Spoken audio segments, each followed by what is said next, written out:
Odofo mejiri se ho ye ene da esoso ene imeda ase se wode wafidie na ato Adom TV ya wo hwe enkransensem a osomfo wakoa Apostle Dr. Nita Kotego bi tijoma bi ho chia me ma akwa ba na men kan che se fro bi no fro bi ni emedi eventual na muncho we me no ha dwumade bi ase America se onipa bia ewo wusu ene obam se obenya yedie onyame ebo wo no omade bi hyewmu se odi nkogu a wo mpe se bi obi kasa ho onye fekra na oya bi kasa wa efo wo ye omama o wadi nkunim o na ya ode esan se ewusu no oban onyame de boy na saade no enye se bibi eda se be mfikyire ya wotre won sa akofa eya dwumadne enyansa adwenepa anamuntuo papa na ename no be fa kwa bi so atuana mu ansa na onipa obenya yedie ansa na onipa obedi nkunim ansa na wababa obewie peyo na sipi na sita no onioma bebre agina so de kan the first element to greatness is to maintain a positive and true self-concept or self-image. Oh, so betwem funi afa ne aya woyo ne kwan so. So betwem funi wa adwen po so aka kire ho ni pa woyo. Wa hunu se wo kwa asode na hia asofo a esan so no so nimi so asofo nti no osuansem ka no ebe kansem pa na ko atum utim.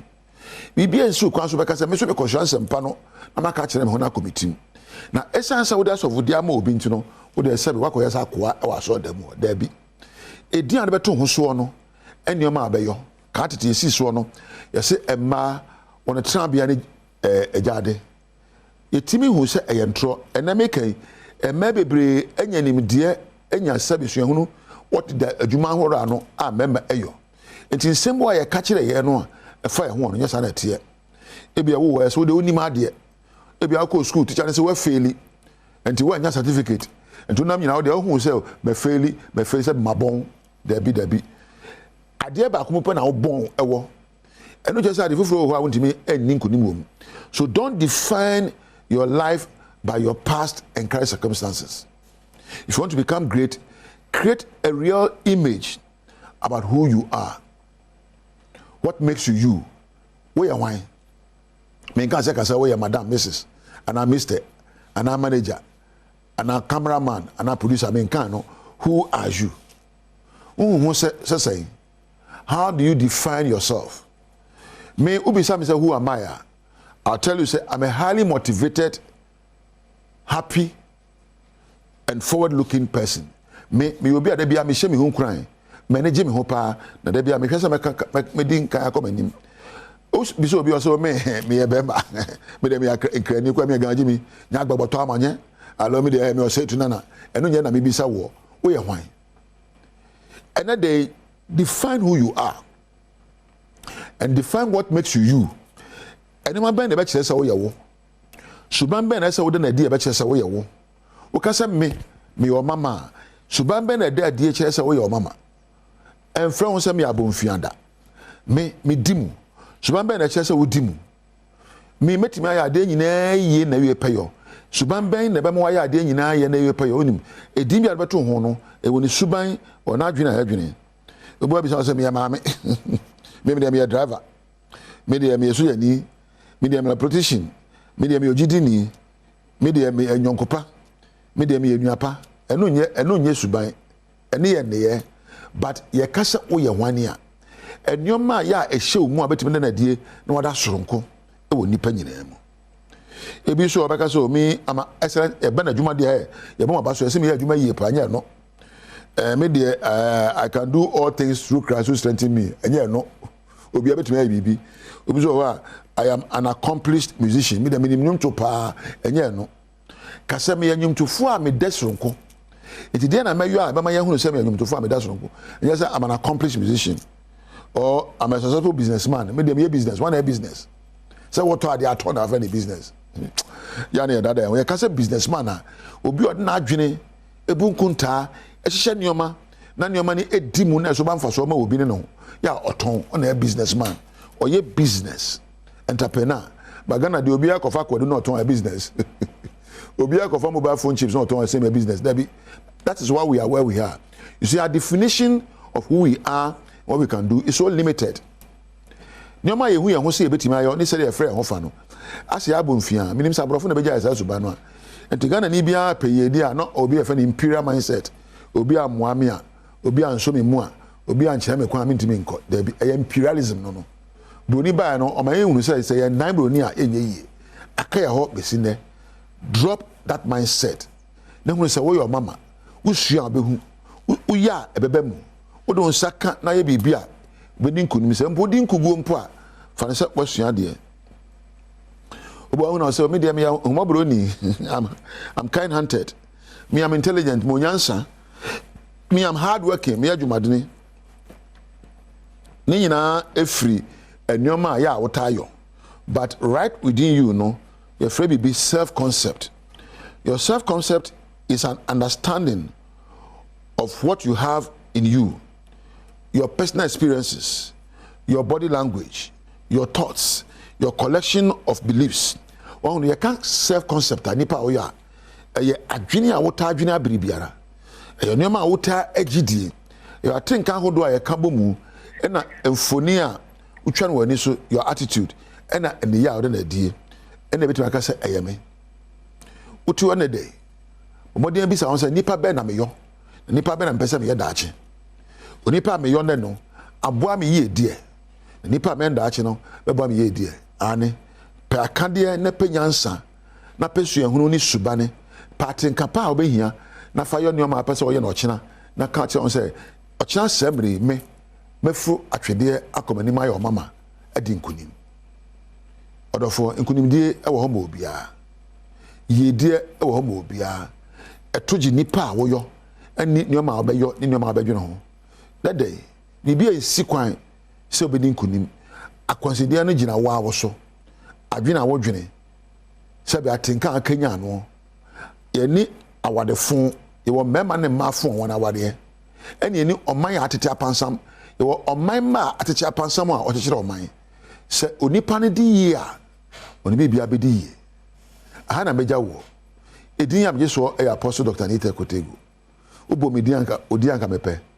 mate onyame enka ho na mame na Adom TV adwumayefo nyina titire the producers Webeka Mpadu Thomas ena Sarah se na me na me cameraman Jonas ena me soundman eye Osmosis me da mu nyina ase na wa wonya mrehwe me de woni onyame ayemma wache na ye na wasema wakwa abamra Adom TV Badwam dwumadie no so ebiem bra ye de nnwom ehye wase na fe ni tekotego nso di nkranhyansem ebreye de edu so no Adom TV Badwam kase ensam no na yetoja omu bi ya wobetini enu na beto odwa se aban se nursefo ene midwives bes 15,000 de one more ebenya adwuma no minority for e de won samo aba eno ene ensem bi ayawa so Central Assembly no bra Adom kase de to odwa se gata bi e war circle said ye sure bie no mpanifo ntuhu ana mo betimi ade awuo no ene wo ma besiesie no ne nsem bi ena no pay me de bro sa Adom TV Badwam kase wo share live on Facebook/Adom TV Extra Go TV channel no 119 DSTV 280 wo YouTube search Adom TV Tube kwa adomonline.com ensem we nyina ne nsem bi nso wo ho anopay mahofade me Joy Trish Nadaroma ena mede ebro mede afia amankwa tamaklo afia ni de bientie se de nsem ni nchemu etie minority ye wo mrahye bedwafie mu se ene di aban di ababeto dwa nursefo ene midwives a ye fa wono mo adwuma ne de se de etie bia no ase ye de maw no agina so ato aba enum nsem ora kwabna mita candle ene de etudwe for na ado ni ba umia eye dede efa anese for no munya adwuma enye ho omu ba aban mu in 2016 no oma pe ho asem wanka kopem 2020 abrana yekoto aba ye fa onu wie ye no 2020 ni mu no oma ense adwuma ase ye to aba ni wie ansana omo ema ono she adwuma ase efi 2020 ye to aba ni mo omu wie ye no oma pe ho asem bi mamua ndi wono mu a omo ya nurse fo a omo akosuku omo hwa akomuden hu nsem no omo ato omo ajeje mu efi 2020 abepem samre mfie 9 biem 2024 omatwanya kopmra yebesa to ababiem ena mo so mefa anesefo yepese kache Ghana fo nyina se sa niema we ni ntrekese ne nkotonkoto agro aban ne Ghana fo die no eya amanyosem a me fi se ankasa de yemfa anya amanyosem nti emmasa de we na ada obi ama ne nkoto aba emfa masa aban we biem si ya nhwe yie na sa di we dada ye me to aba ma aban we ya de kire ne se efi sa mre ya je mfie nan ya kire biem ansa na be ye kire kwan ebiem ye minority for the gidie kire ye se sa de we e wo sanka ye mfie afi ba ku bia asem sane na yewura John Dramani Mahama ban no oye no anya ade a wo se de be dada ye abra ye to aba nti efi se sa de we eye amanyosem ena wonom de beye empo so mo ye sa recruitment we a eye aban o beba biem ena beba fast aba be fast Bayan to akase no so adroba for ne womo a efa enkroma circle Badwam TV abaso tichu ne kase no sebra wonde wonsem to dwa ye bo ho amania wo gatas bi eso bia ne hwene ne ban no wanhwe ye bedi awu no ne me kasa ya was Central Assembly no won makoye a yamane boni president su asiedu etwase baby amigine eye circle interchange na wotwe be mienu a Adom News nsentwofo ye de beto omanfo enim se wudu ahanse a baby a ahyen enam yi a na entokuro ededa ha eye gata kese wo hai ede ko me ahodo no na enade enkata so entine yade a eha adwene pa ede ma eye ahyemkafo ene omanfo a na wo mo etwemu ewa ha enam so ma omanfo ede to Adom News enim no yede to eye assembly ewo ayawaso central enim wo mo ka se wo mo etu so anamon na wo mo aba besiesie sesi ene mo ka se wo mo de nade fufuro ena aba begusu a sesi no emfa akwanhie bia na se ohaw bia emre omanfo a wo mo enam ha no Adom News nsentwofo ene ahyemkafo a wo mo enam ha ne wo mo a wo mo twimoto ebi edin komo efa ho na wo mo so nsem a wo mo de tu dwa no mo mientie bi anopai asedanka ye MC any assembly no in fact o ma ya ade honorable MC na ede na aba ha no in fact o gba adwuma na mo so adomofo de ese munji mutu mo ya ade esan se mo de manu tu mu pe ne ye be ye maaye ne ye de ye ka na mo ha de ye tire pai ene ye dooso there's nice cars ni betwema o mu to tom ni kwan so ma occupy kwan sare ham pa like sare good nice sare am I any fine mpo anopa we na mi say amabe nti ye do mas amani boy me a me di free eye circle interchange ede bra no me din Prince so se do amane bo na yekotie me yento akase no so na ayesu ne enigye ewo busia eye Moses Adey ya wonya nkwanhia menne me kase ne nan bako ye twede free ho ebra eye multimedia group yakoye siesie baby edema wo mo ye ne jail properties kan ye ho bomu a enne won manya dankra papa bi demu a won de ho aseda piawo e ma Adom ene multimedia adwumako titu ne asempa FM ko si sai dwumadie a make say trade ene wo atwema kwa nwoma mansini mu e wa santimantem mu a won mani age papa papa vi say na won ani na emunsem eni e pa chama ensu da se emile me beso ensuo beta me ne me mampo ye hunu se ensuo ta na bibi da ma na anwene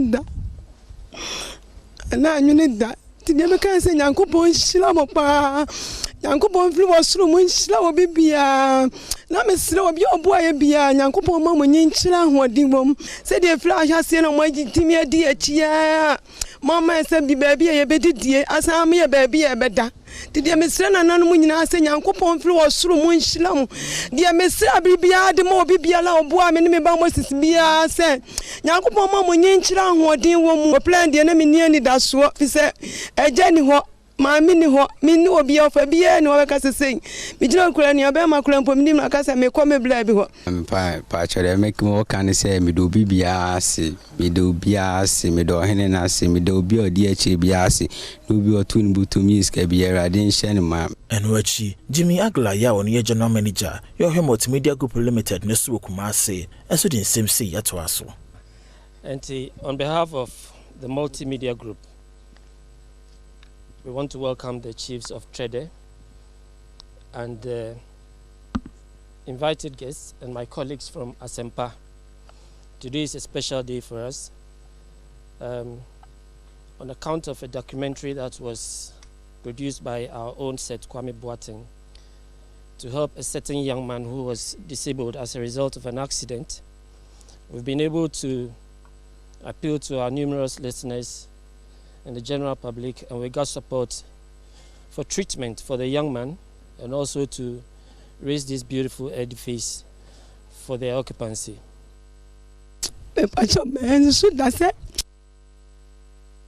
Adom TV Badwam Kasia na Augusto Esha na Electoral Commission ade atudwa se wono se ba besie kire abo na August bosumene de toso ba ko ne miensa so ro wo a ya sha da bie abato nwoma mu se yentwe de wantumi antwe no sa bre no motu betumi anya ho kwan na wakotwodi ebe mobile registration from the 1st up to the 3rd of August 2024. Na mobile no say obia 2018 after the last registration and then obia went to me unregistered time a year last registration for one or two reasons omne microphone omon kwanse on be registered esaka bi say registration also ebe online use offline. Enwachi okasaye edefa bambo enseme ho no de to just say o ma din kan ya posefo asutire intebre no wadura bibibia no ebededa na akwam. Esanso eka say places are registration be taking place 268 district offices of our commission and the 26 public universities.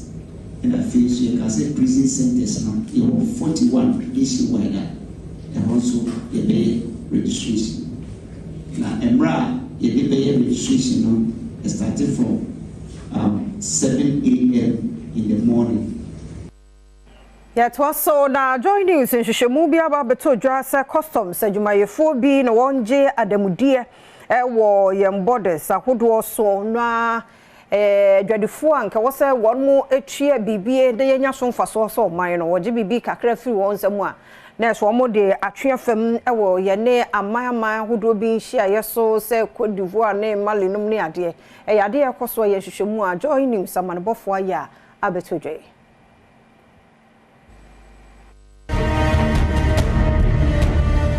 Organization for Economic Cooperation and Development echiremu a enema be se America dollar or pepe $400 million and what free Togo eba my God ne mufra fempino dun so de besi afempino ne aduno ba komo na so adanse bi echere se enema wo twefa mu a ode be wuro my God mu no edoso esen de Organization for Economic Cooperation and Development for Ediatudwe sadie eye ade ba ko a ha dwene pa ya woswa fofofra won na hye sikasem so Dr. Mohammed Amin Adam edi ho abobo. I know you have put in efforts and your efforts are appreciated, but smuggling is on the rise, particularly on the eastern corridor of our country. All the reports of smuggling that have come to my attention, about 70% of them happen to be occurring along the eastern corridor area. Dodo na enim se enema wo twifri mufra ma wodo so bo my Ghana mu no custom officials bi na keka won tiribo mu a adamugie bi koso e wo my Ghana hia wodo so na no amoma yi ehwere sika nkasa. When you buy the things finish, you get somebody over there as a motor rider, so that the person will use it to pass bush. Also pass the water and come. But how would we bring it over here? I know them over there. and they know you. So that means they will not use it to pass there again.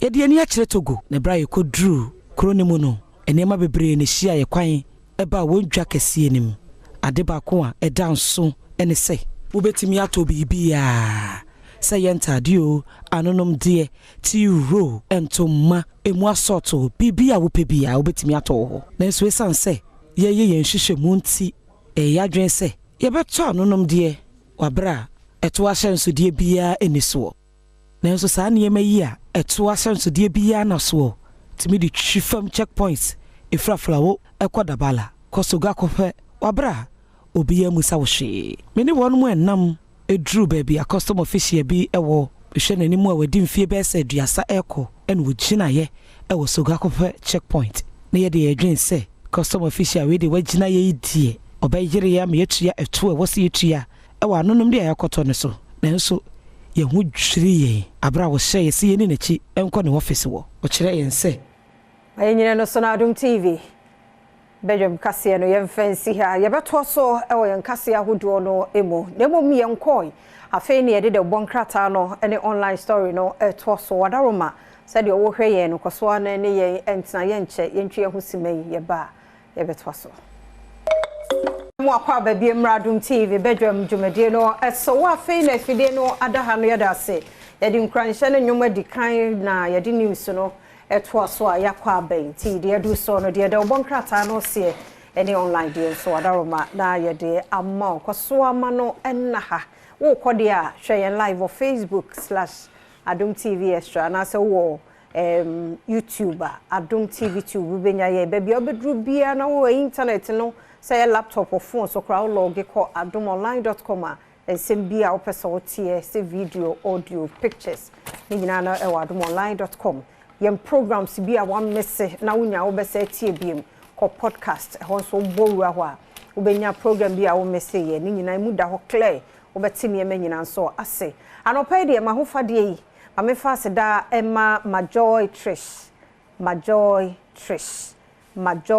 Trish closet wono mo adaroma a salabuche ho no mo ti atade we ni atade bi a wo pɛ for any program Yonko Majoy Trish on dress o kama fe timi do mwase ebo no so ye ofra wo ma obenya wo na no ma kasa mene owura asante da kon aka Omanhene aka Obolo Daddy ene wa hai serious student memo achen me joso na as the health insurance for the day be share me say ebese me tie de omo kana se me joso wa o hwetie me joso na eni be na woti eni ben eni a woti ne very very important me ba the making kan one na say what oni ho ase me na health insurance say eni ye omo kwese omo be hwe na ya ye free o sugar ne o pressure ne body mass index wow me you know say o be fa mu free until me check me say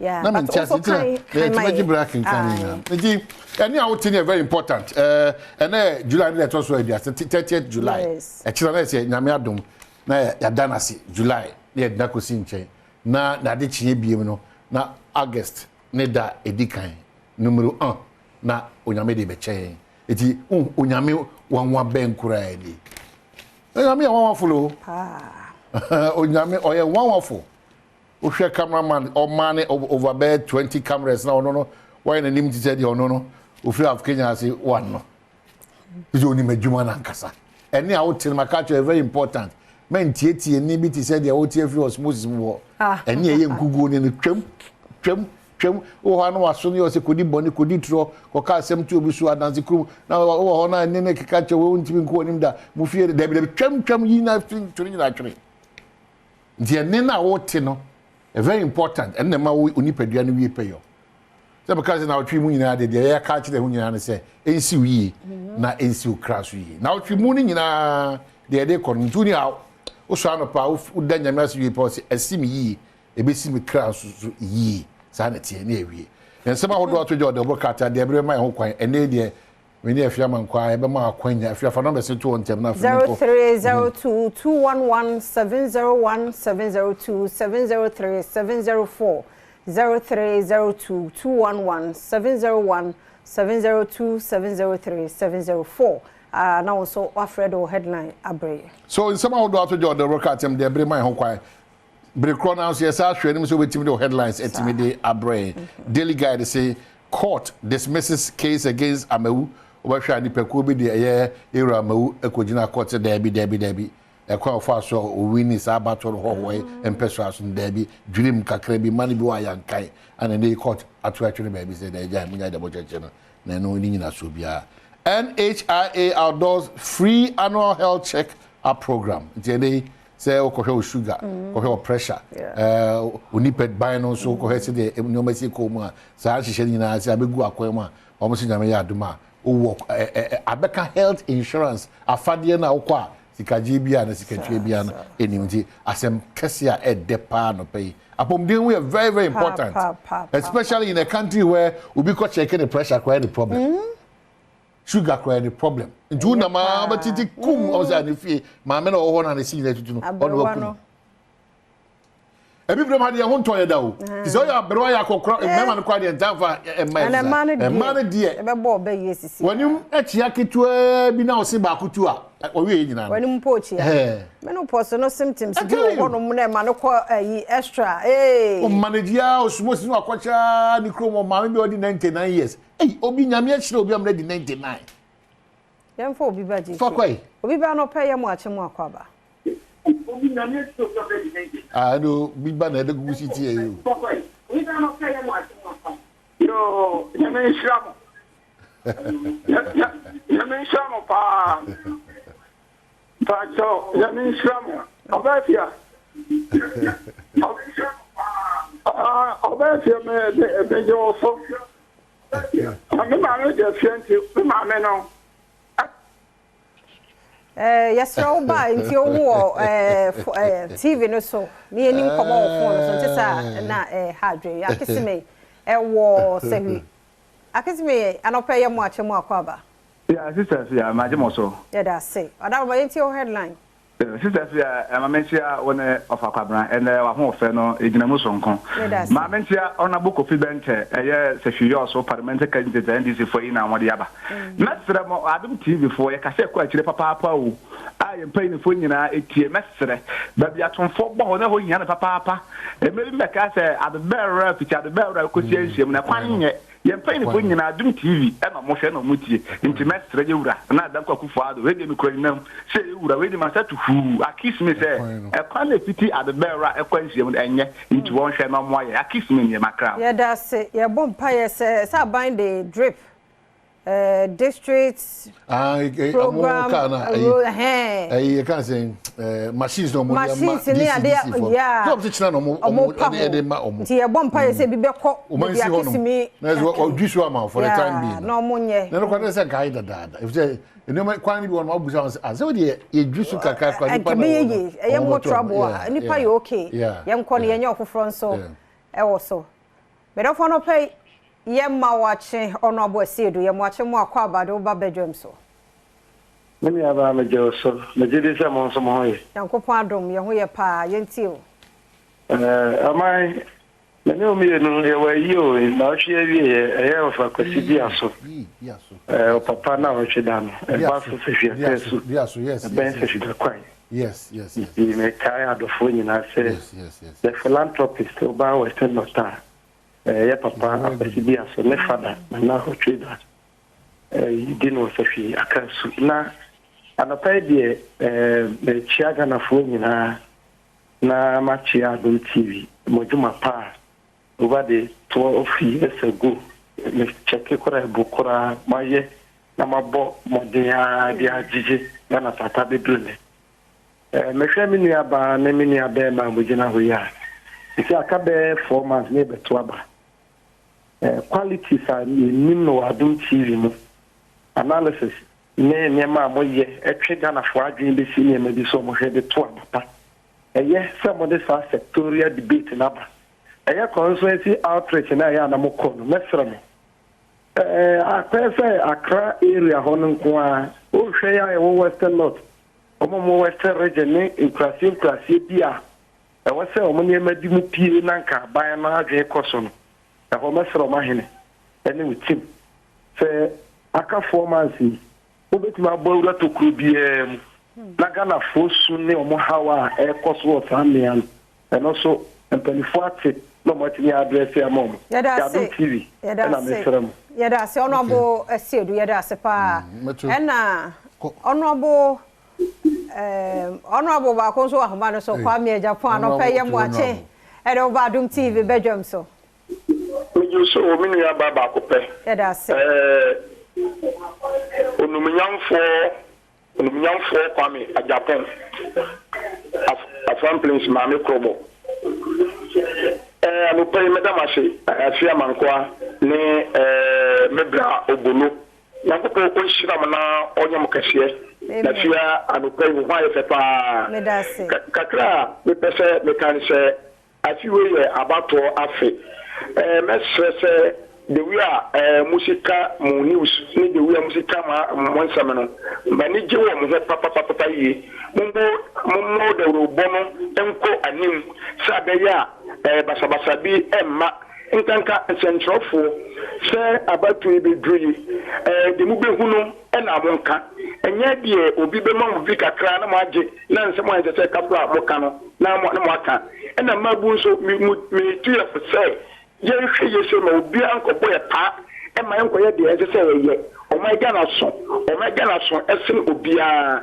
sɛ gya na yɛyi a menu nyinaa yɛti no nti sɛ mebɔ mpaeɛ sɛ nyankopɔn ma asomdwe mmra sɛ bia yɛ nyinaa yɛbɛtena ɔma mu ha afia wommere nti woyɛ ne yɛ yɛda ase papa msɛ obiara ma yɛ daily guide anim hanum dem DV or say ambulance on sensem le court court CDS nails Jakpa on his dismissal Ira Jakpa said no be of course so bra no military person adansia bem say anko yie easy force na me adma August dey di kan kwa no one wo share mop up exercise no and registration no one share sent patro share no so na tu sa na mo no Parliament passes Ghana Shippers Authority bill daily guidance so there but the Ghanaian Times say second phase of your house project in fact na me hu dan dey na me anim de kore ni o ka say efa no wakase efe ye but of so efe ye you know enti we had say biggest nursing midwifery school opens as president receives honorary doctorate degree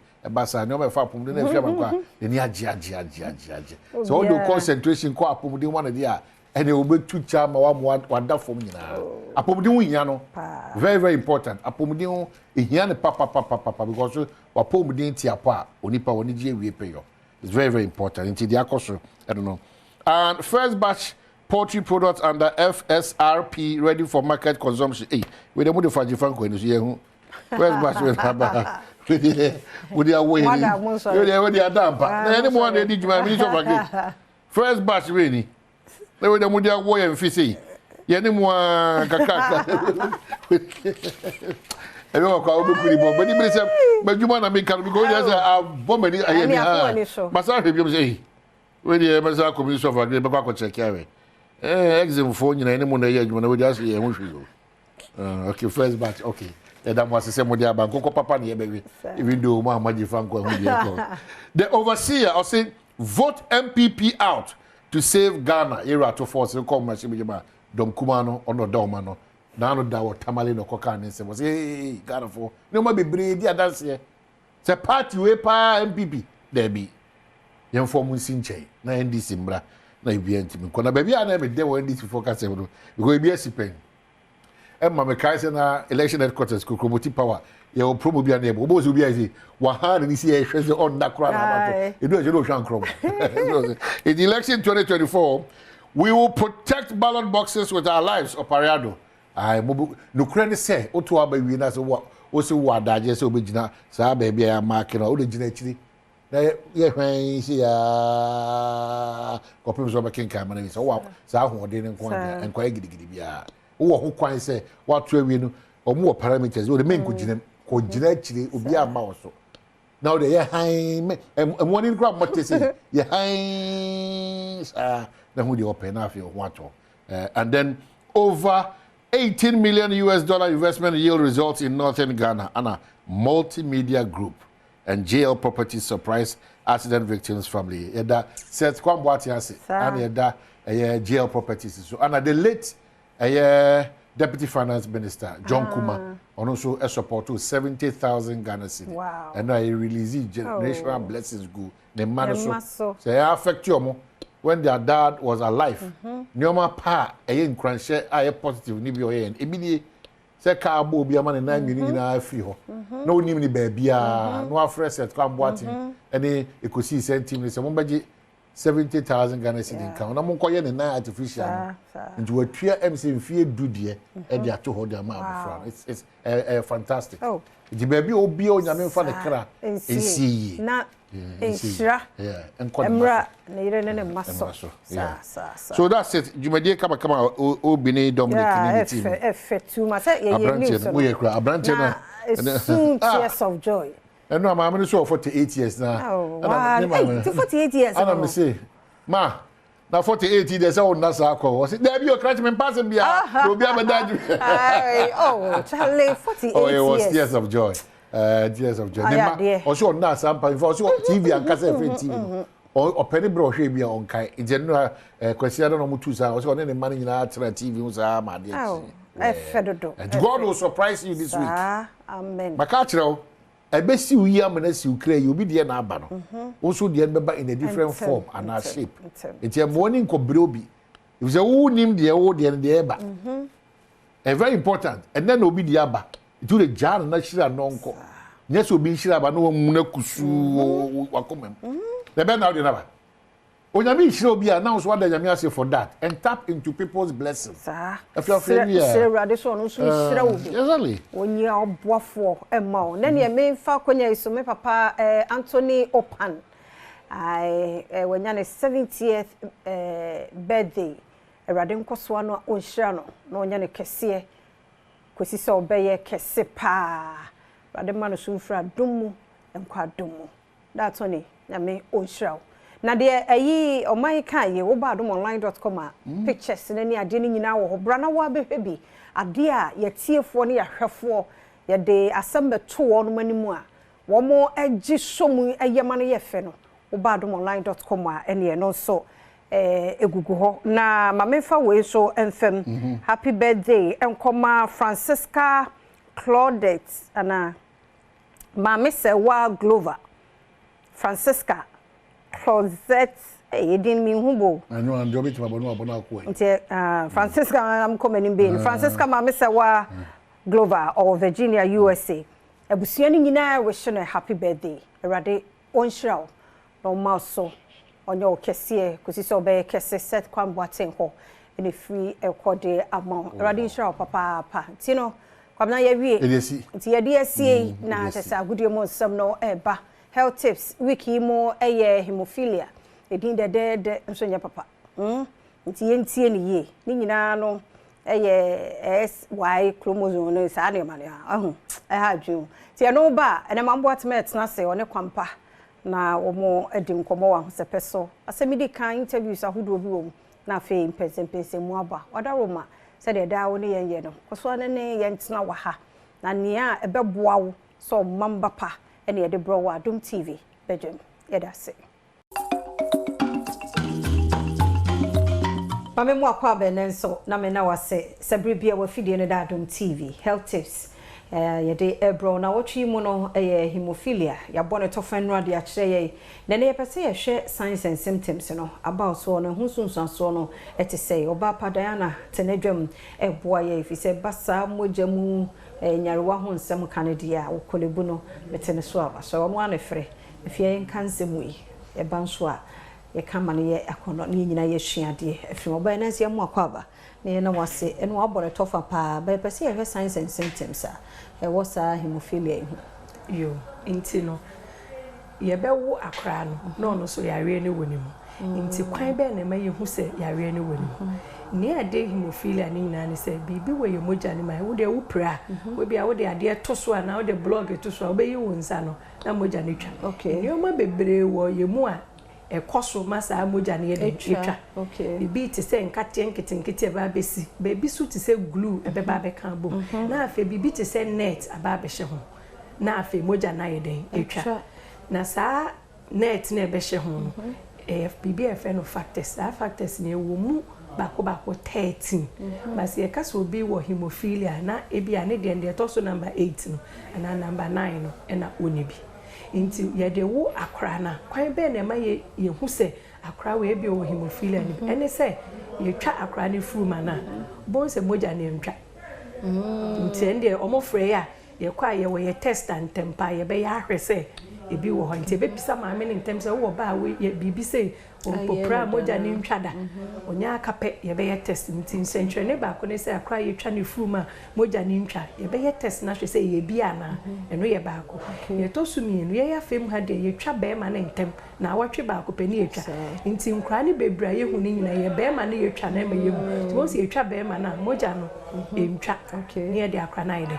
aba hospital yɛbɛyɛ test no na eyebia na ize moja ni beba saa beba entwa nti bo so de ne be call midwife na nipa na oye nipa no be ye bibia enye yo se de fa ne ko hospital afi akra ne tu so se owia enam so de ne kotodwe ne besi nti mo se moja na nyunwunu nti me gu kotodwe ne wia no keke ne moja na be pie na nim nti moja na eba no ebi wo ho a wuhu ebi wo so egu koto egu aposo so se akra ne start so wo wia bo se na aposo na enwo no na chese moja ne na ye de egu ebu etimi be hihwo mo ho te se pompon kitinkiti moja ne na ye de enwunu gu obi wo ho so a ne se na eba bo se moja fiase eba esi ni tu a na moja ye de eba akra start se wo dream ka bo so ko hye akonya so pagya ni tanity bo mo se ho na soa kakraka moja na ye de enwunu edi egu ho afi akra tusu kakra bo so akofa blade bibi kitu bi twa na o se odu nsesi so asa moja ne ntwada epepa saa nti nsentwe ne bakọ ewo mu pa ne se nipa no opra kakra bi pe moja no ntwa na moja ne so etimi e moja yehu anase moja enwunu gu ye honam no ena sai moja ne enwunu gu omo honam ni bebia ne ye sure pa etimi ko omo ne se enwunu gu adwini ne mu into the office of banani tia pim bibi kitwe bi won say wa so so na moja na ide na egu ni trim to won say preko pakra na wo no atori mu ana say esro e kan nti e nchechi ba kwa ye de ma awofo no say omo be hwe sanse ncheni we na say ne be ya akra no mo hu saa de we bi wo ho a to ana mo ko hospital na ye hwe say e hemophilia ni bia na wow ai na say obi me ni obi na ne bia bibia twa no na moja ba bebra ni kwansa me fa ne normal bia kofa ibanja ha ba bia de to so na astop no I see and infancy health na nya me yadoma ye nto so nti hemophilia no ho nkoma na yedi wona waka dia besie no se bibi twa wa moja ne ntwada wa ye bia ntwa russia ne fa no hospital fasedama endpoint homeopathy clinic na da wo madwumedi ye de brewo ma no yanko check ya wudi mo hwo e free mema no so sa say stroke nso atumika ne yanko ana diabetes ne how endpoint homeopathy clinic number ne 0244867068 ochina kwa hoden ho a ebesehia. Right, fantastic morning. Abzia yamwache mwakwa ba mraso say yede ahodi mu nsama tawodo. Yes, I can see wo bedwam so nsam no to so dey say fata sa wote no pen so ya hye ne kufu na yede ebre ho. Sergio Manucho and of course Bernard Padibo me producers and yabana de na yaba sanse fi ne amanone nsam na yede basa na keju na gasa ne Erica Siedu bo de be hya se de fi the Olympic Games cost de wonum say no ya hye show ase 10 p.m. bia yede Olympic Games on Semprel Adom TV so na ye kan sa no ye be hya na yede fi man of basketball and then yenuanam Nigeria for ya de pa na Australia basketball team no hwe se ko betumi a kire mbobre but Nigeria for ne kire mo say yen ye fi Africa na eba omo Niger ye kire mo de ye kopa ball mo 75-62 man of basketball ni mo. Wow, to Nigeria na wabadwuma sa no anya sam keto akranti eno ho asama no na ebedi acha hwe chinse mebeba nyina okopie mu other countries go so jeje medals a medal table the likes of Japan mwaji aboso anya easy crab and mema na ball no New Zealand and France and I ball na fe USA ne Guinea e dia ball ni Morocco ne Iraq na fe show Ukraine and Argentina Spain Egypt na Israel and Japan e dia pem so now say Morocco peso bibia Iraq they so in the first game of Argentina or losing the second game to say on Iraq we our game on what the pem so no ye me man no de anymore nti hyɛne nso enso ɛfama na okopie mu wɔ swimming ne Ghana yɛ hyase na ahwɛse betima swimi agye bibia ti ɛbɛkɔ hɔ Mahari yene de enne na yahwɛ around 9 na yahwɛ sɛ bibia betumi akɔyɛ nti anɔpa ya 9 ana swimming no ɛkɔ Ghana yɛ gyinamu na yɛ hwɛ Stacy befa nyɛ sɛ okɔgyegya ho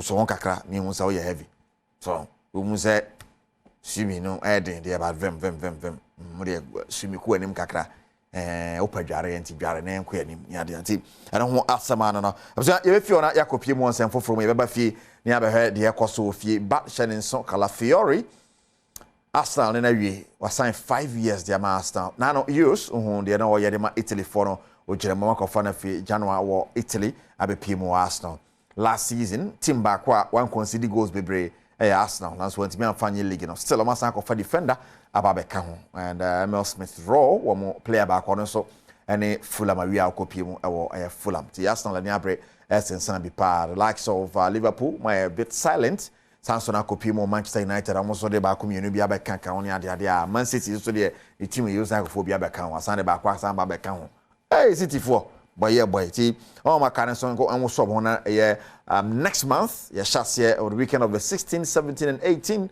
na the English Premiership ashase now if you want to copy more elite and 15 girls championship abanawie our Ashanti region motomwa Ashanti region and your bomber basso as the winners now Evelyn Isiasare on a chairperson the elite and 15 girls no den sama to dwa sa dwumadi abanawie se na ni agye ho pa and the mano e kire bobre kwala ntoto fefe na 15 fo a omo bobo sa no na ya nika pa. It's been well organized and the chairman too has done so well. The chairman from the very first day that we had a meeting to organize this championship, it's been nice, but you know they are younger people under 15. So you can even have under 10, under 11 within the team, and it's not easy to manage them. It's been very difficult, but all I can say that it's been successful. It's been nice, organized, and I also thank the coaches.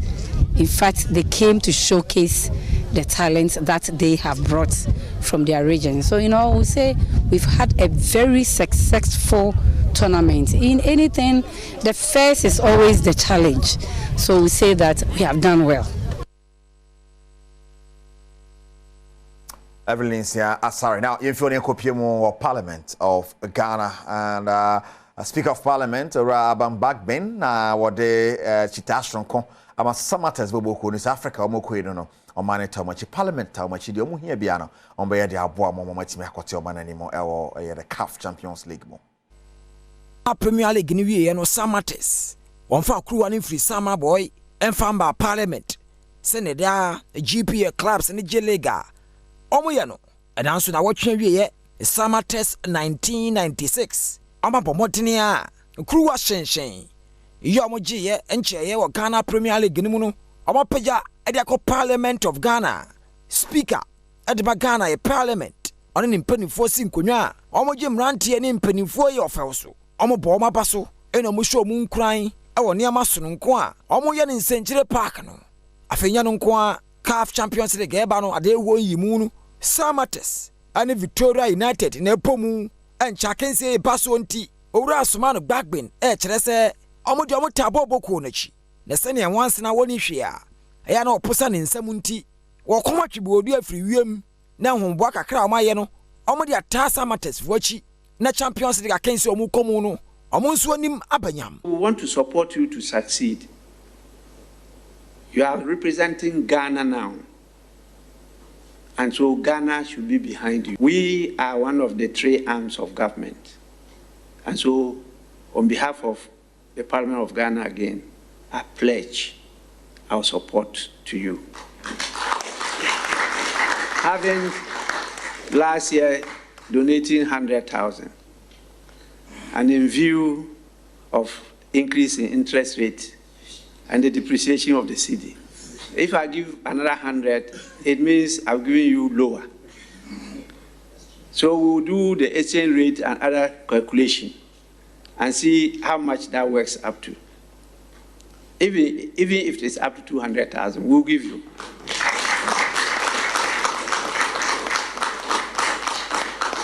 My friends in the media, don't quote that I pledge 200,000. I say even if it's up to 200,000, we'll definitely give you. And we'll not only give you that, we'll try to support you with the other logistics. It's a very, very expensive venture. Football is very expensive. Where they play, no gate fee, nothing. So everything you have to buy. Samates, players, and impending for a copy parliament, you know. Almost so many ajipa. Our choir parliament. Aji almost no. No one could go money masida. Africa kuntukesiano. Yadi omabe peja Ghana Francano. Ako kunko. It's my league in here say was said bechiromo. We go on wa so pa and since any tournament in starting you go so I prepare because after league in cool film break here. A good preparation so to say league in best start here. Right, fantastic. Samates, league champion, Samates 1996. You heard your more back in Africa. More chassis that same weekend that me man be year ko bi pono na Samates for so any bread din Africa. Ti be send hon some bisi akora info ne copy mo sem from the Ghana Football Association. One more at the fixtures for next season ababetudwa. League champion Samates omni dream selves in Ebiano Asante Koroko Ebiane Diano na House of Folk to Swati anu anya sam keto akre mu nchire mu ne. Senia GFA omayi poma kwan mu se September ne de toso nsia Ghana Premier League e hyase ne nti na hu hia so om de fixtures no enso de beto aso oma be call relegation ama mo kodada afi oma ya promote om free division 1 nso oma ba be hyemu a se ya kensie na nkasa e be hyase na wo hwe super clash Asante Kotoko na House of Folk akensie di kan no e be koso Kumase Baba Yarago Pamano so awo na wotwe toso dumiensa afi return leg no e baso Accra Sports Stadium a na wotwe toso aduasa ena nso e baso wo hwe Asanteman Dabia Asante Kotoko ene Nations FC e di bepomu awo na wotwe toso dubako ena afi aduonu wotwe na da di kan na nkasa Nations FC ne Bechem United Heart of Folk ne Baseka Holy Stars Dreams FC ene Samates Karela United na Asante Kotoko Vision FC ene Brekum Chelsea Inso Atreman ene Young Apostles Mediama ene Accra Lions Diana Stars ene Heart of Lions Go Stars ene Legon City so ene bebomu na wo hwa Asante Kotoko first 5 games one Karela United Inso Atreman Young Apostles Brekum Chelsea and afi Accra Lions and ade be bosso afi House of Folk nso one Baseka Holy Stars ade be bosso de di kan etoso mienu one Heart of Lions one Bechem United be bosso de etoso miensa one Nations FC bebo and ade etoso onum na wotwe no one Aduana Stars enso de apem so senior GFA for the Ghanaian Premier League you bear the House of Folk first 5 matches to which my Koroko so first 5 games o hwe mo mienu a wan de na no den wa fi woni na hwe mu yi ne hwe sare won se besi akoye mfi woni kopie mu e won sem foforo mu over the weekend na aye Nungwa Cold Store Basketball Club wo mo na ye ball ma baso the 2024 tournament baso e wo ye nkan no no tum say yes na basketball no den papa Sergio Manucho e din chimo ba ankuru ahodo miensa ana Nungwa Cold Store fo age a Betway Community Hoops Tournament no se de title obia ne omumbomu hye na wotwe awie de atudwa ewo Dansoman Senate Flat Basket Court no na nya agrokra basketball teams bebre na kotwa hye ya isaka nsikasi ya fi musu ya de boss wo ekowi ase no na Bombers fo ni abre so mo ba begiani na so cost of kire se akansi no monimbo omo ne dinkunim wo mu a tudu abepie mu ho no epo ma baso teams ahodo on wotwe bepie mu nyina obi a kire ne bobra Betway Community Hoops Tournament ebeye krabehwe Nungwa Cold Store sanso di kaninti ni sika wonyaye ya basobo no ye dinkuru aka ho no 10,000 cedis wey aye Betway for omo corporate social responsibility a da no omo di gu akwan mu Cold Store players ni bi ni edi nkomo a omo gi kuruwa no omo so mani age ho pa. I mean, it's not easy. If you want something, you got to work for it.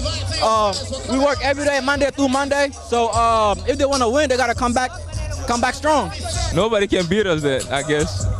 Yeah, we're unbeatable. So if there's anybody out there Yeah, that's 10,000 on it. So if they want money, they should come get it.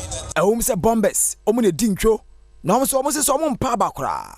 Na mu omo ka kire o man say omo ntu omo ni hwe basketball. Na mabunu no ane ji ho na talent ahodo nso. There's a lot of attention on football, there's a lot of attention on track and field and a lot of other sports. But I feel as though basketball is one sport where they need to pay attention to because there's a lot of talent in the country. There's a lot of potential, but they need to put some funding, get some better courts, just some grassroots stuff just to get the kids into it. Because basketball is big, trust me. You'll be surprised at the kind of talent there is, both on the male side and the female side in Ghana.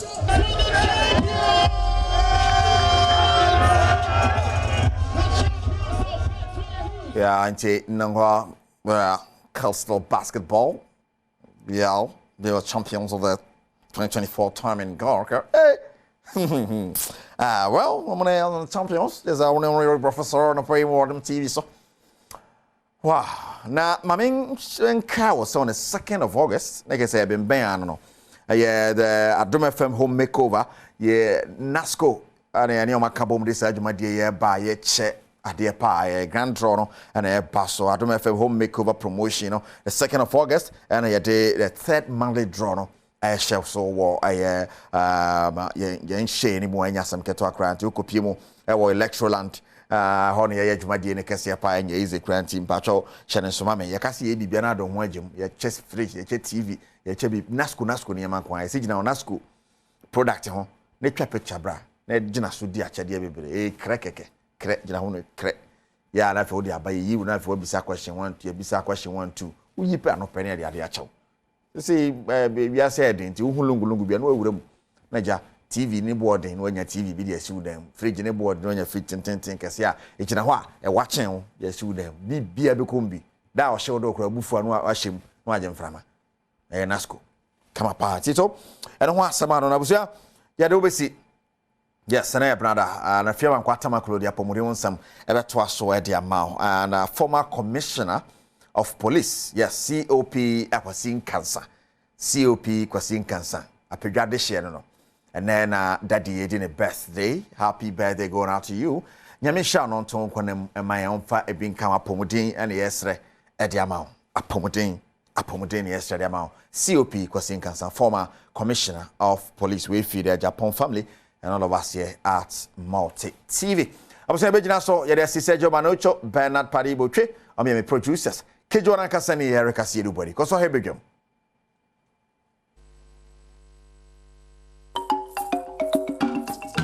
Banoa, Jolu police station in Changhonoma, Makacho days, bon papa, Jedaha, and Concordia will be chimbaby in ya, Jedaha, Cafe Banoa.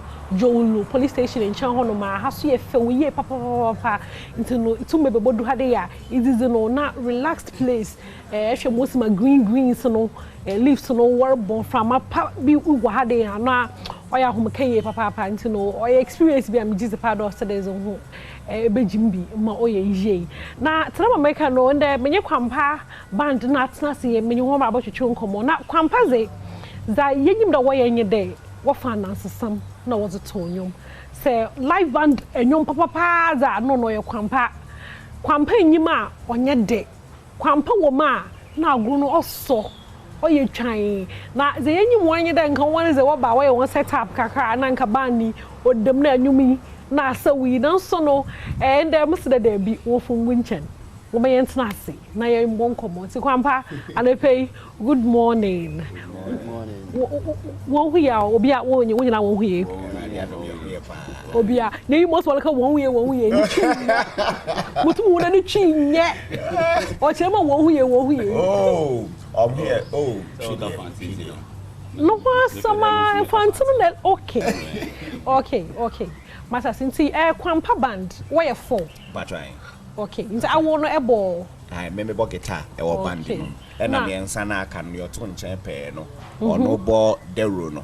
Your friend de Wuta. I do Wuta. And your twine is on no bugumi.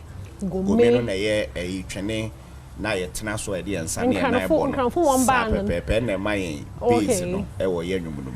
Go men no one bass. I ye nyum no. Mo say yen use bass guitar ne me fan say trumpet ne ade na ye wo tuba akese na e bo bass no yen use eno abi. Ye use inti go men no sa atwene ne yetena so ye ensa ne na ebo no. Eno ne mai bass no wo ye nyum no. I see. Okay. Inti nipa kwere ese kubi ball. Ono bo balogo ono ntumi nka ono no bo no balogo no. Okay. Ono nya ha. Ono ni ha. Ono nya ha. No asamare nye menye kwampa na me test for me de wana. Me want na say ye baba twetwe nkomo wo cafe bar no a wo bedwoma hu sepedo. Na za ma realizing there.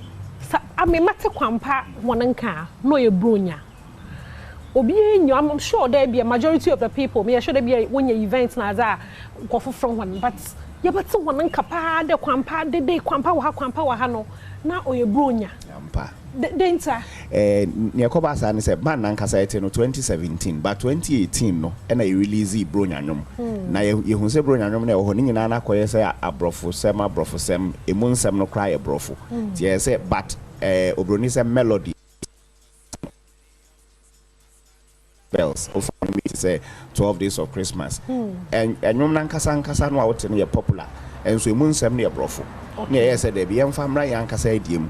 Ne nan ana nyame adome 5 2018 eno nyoma ye ma manfo pa enkapa ba na wo hoda da do na ye wo 2017 nti even after 1 year no exactly na wo be popular exactly enti wo hwe date no a ene 2017 30th July okay na ye Sunday ye pon asori and ye decide say ye beti band no oh enti enene 7 years Pepper I've taken decision no say you better band aye kwampa one month so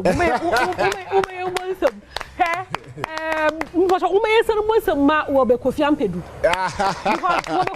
onyim the decision came out of the bloom yen frɛ kwampa also mama kwampa from busy breakfast and the beginning cause also mama kwampa busy breakfast into no just like that decided that in there eventually endorse the enlistment near there nya yenkwa other so kan but ye nya je say omo e frɛ kwampa enso kan ho e ma yenso ye de yenim de kakra be boae nim hu pa mata no dey appear high life agenda no to the world no na bibi dam no record no na wono so why wona agenda wo pede wine nyom no I was say why you na nkasa ilu dey kwanda ho no Wopia high life palm wine, especially palm wine music to the world. What from one no na feeling it to them more. Oh, na NGSM. If you say no high life no bro, say abe national asset. Young kasa o share history na high life ye late 19th century, early 20th century creation of Ghanaian music. 1925 no nya high life ba ayiguso di djuma na yan kasa de nti o se so yi enti se be ya da chi bi obi emfa ne nsam meto so ana so o meka se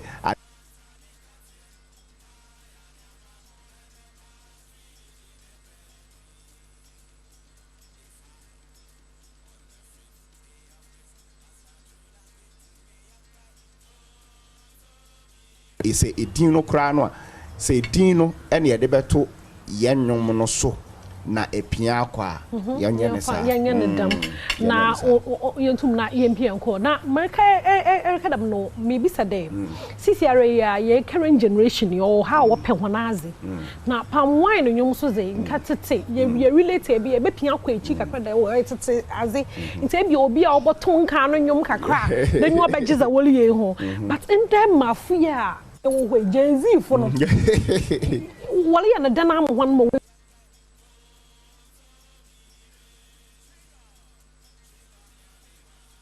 bring a perception no my empanyum for pe eno many beje ho and I don't blame them free baby anyum no free no okay senior ifia ana afi wo hwe senior no ye na nanso si ye palm wine no a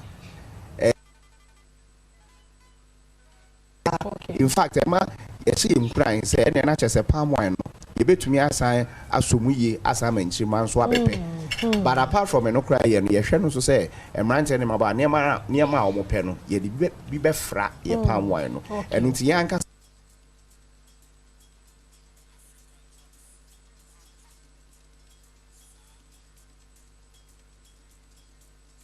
no cry yɛ kan yɛtumi ka nsɛm bi a yɛ sɛ ɔmɛbɛgye ho ma ba ni obroni say we are building the taste send you nya taste no we are demand no anka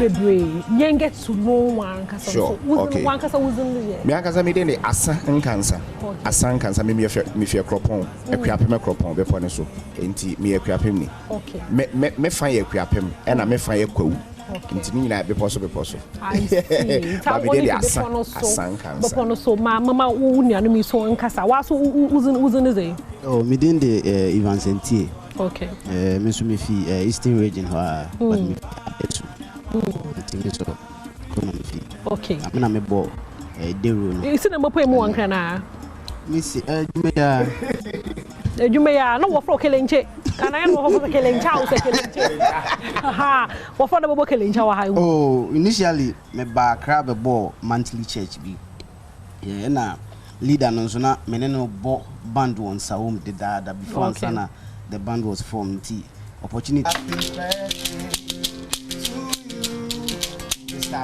happy birthday, happy birthday, happy birthday to you. Happy birthday to you. Happy birthday to you. Happy birthday, happy birthday, happy birthday to you. May God bless you. May God bless you now. May God bless you now. May God bless you now. May God bless you. We wish you long life. We wish you long life. We wish you long life. We wish you long life. We wish you long life. Woo woo woo woo woo.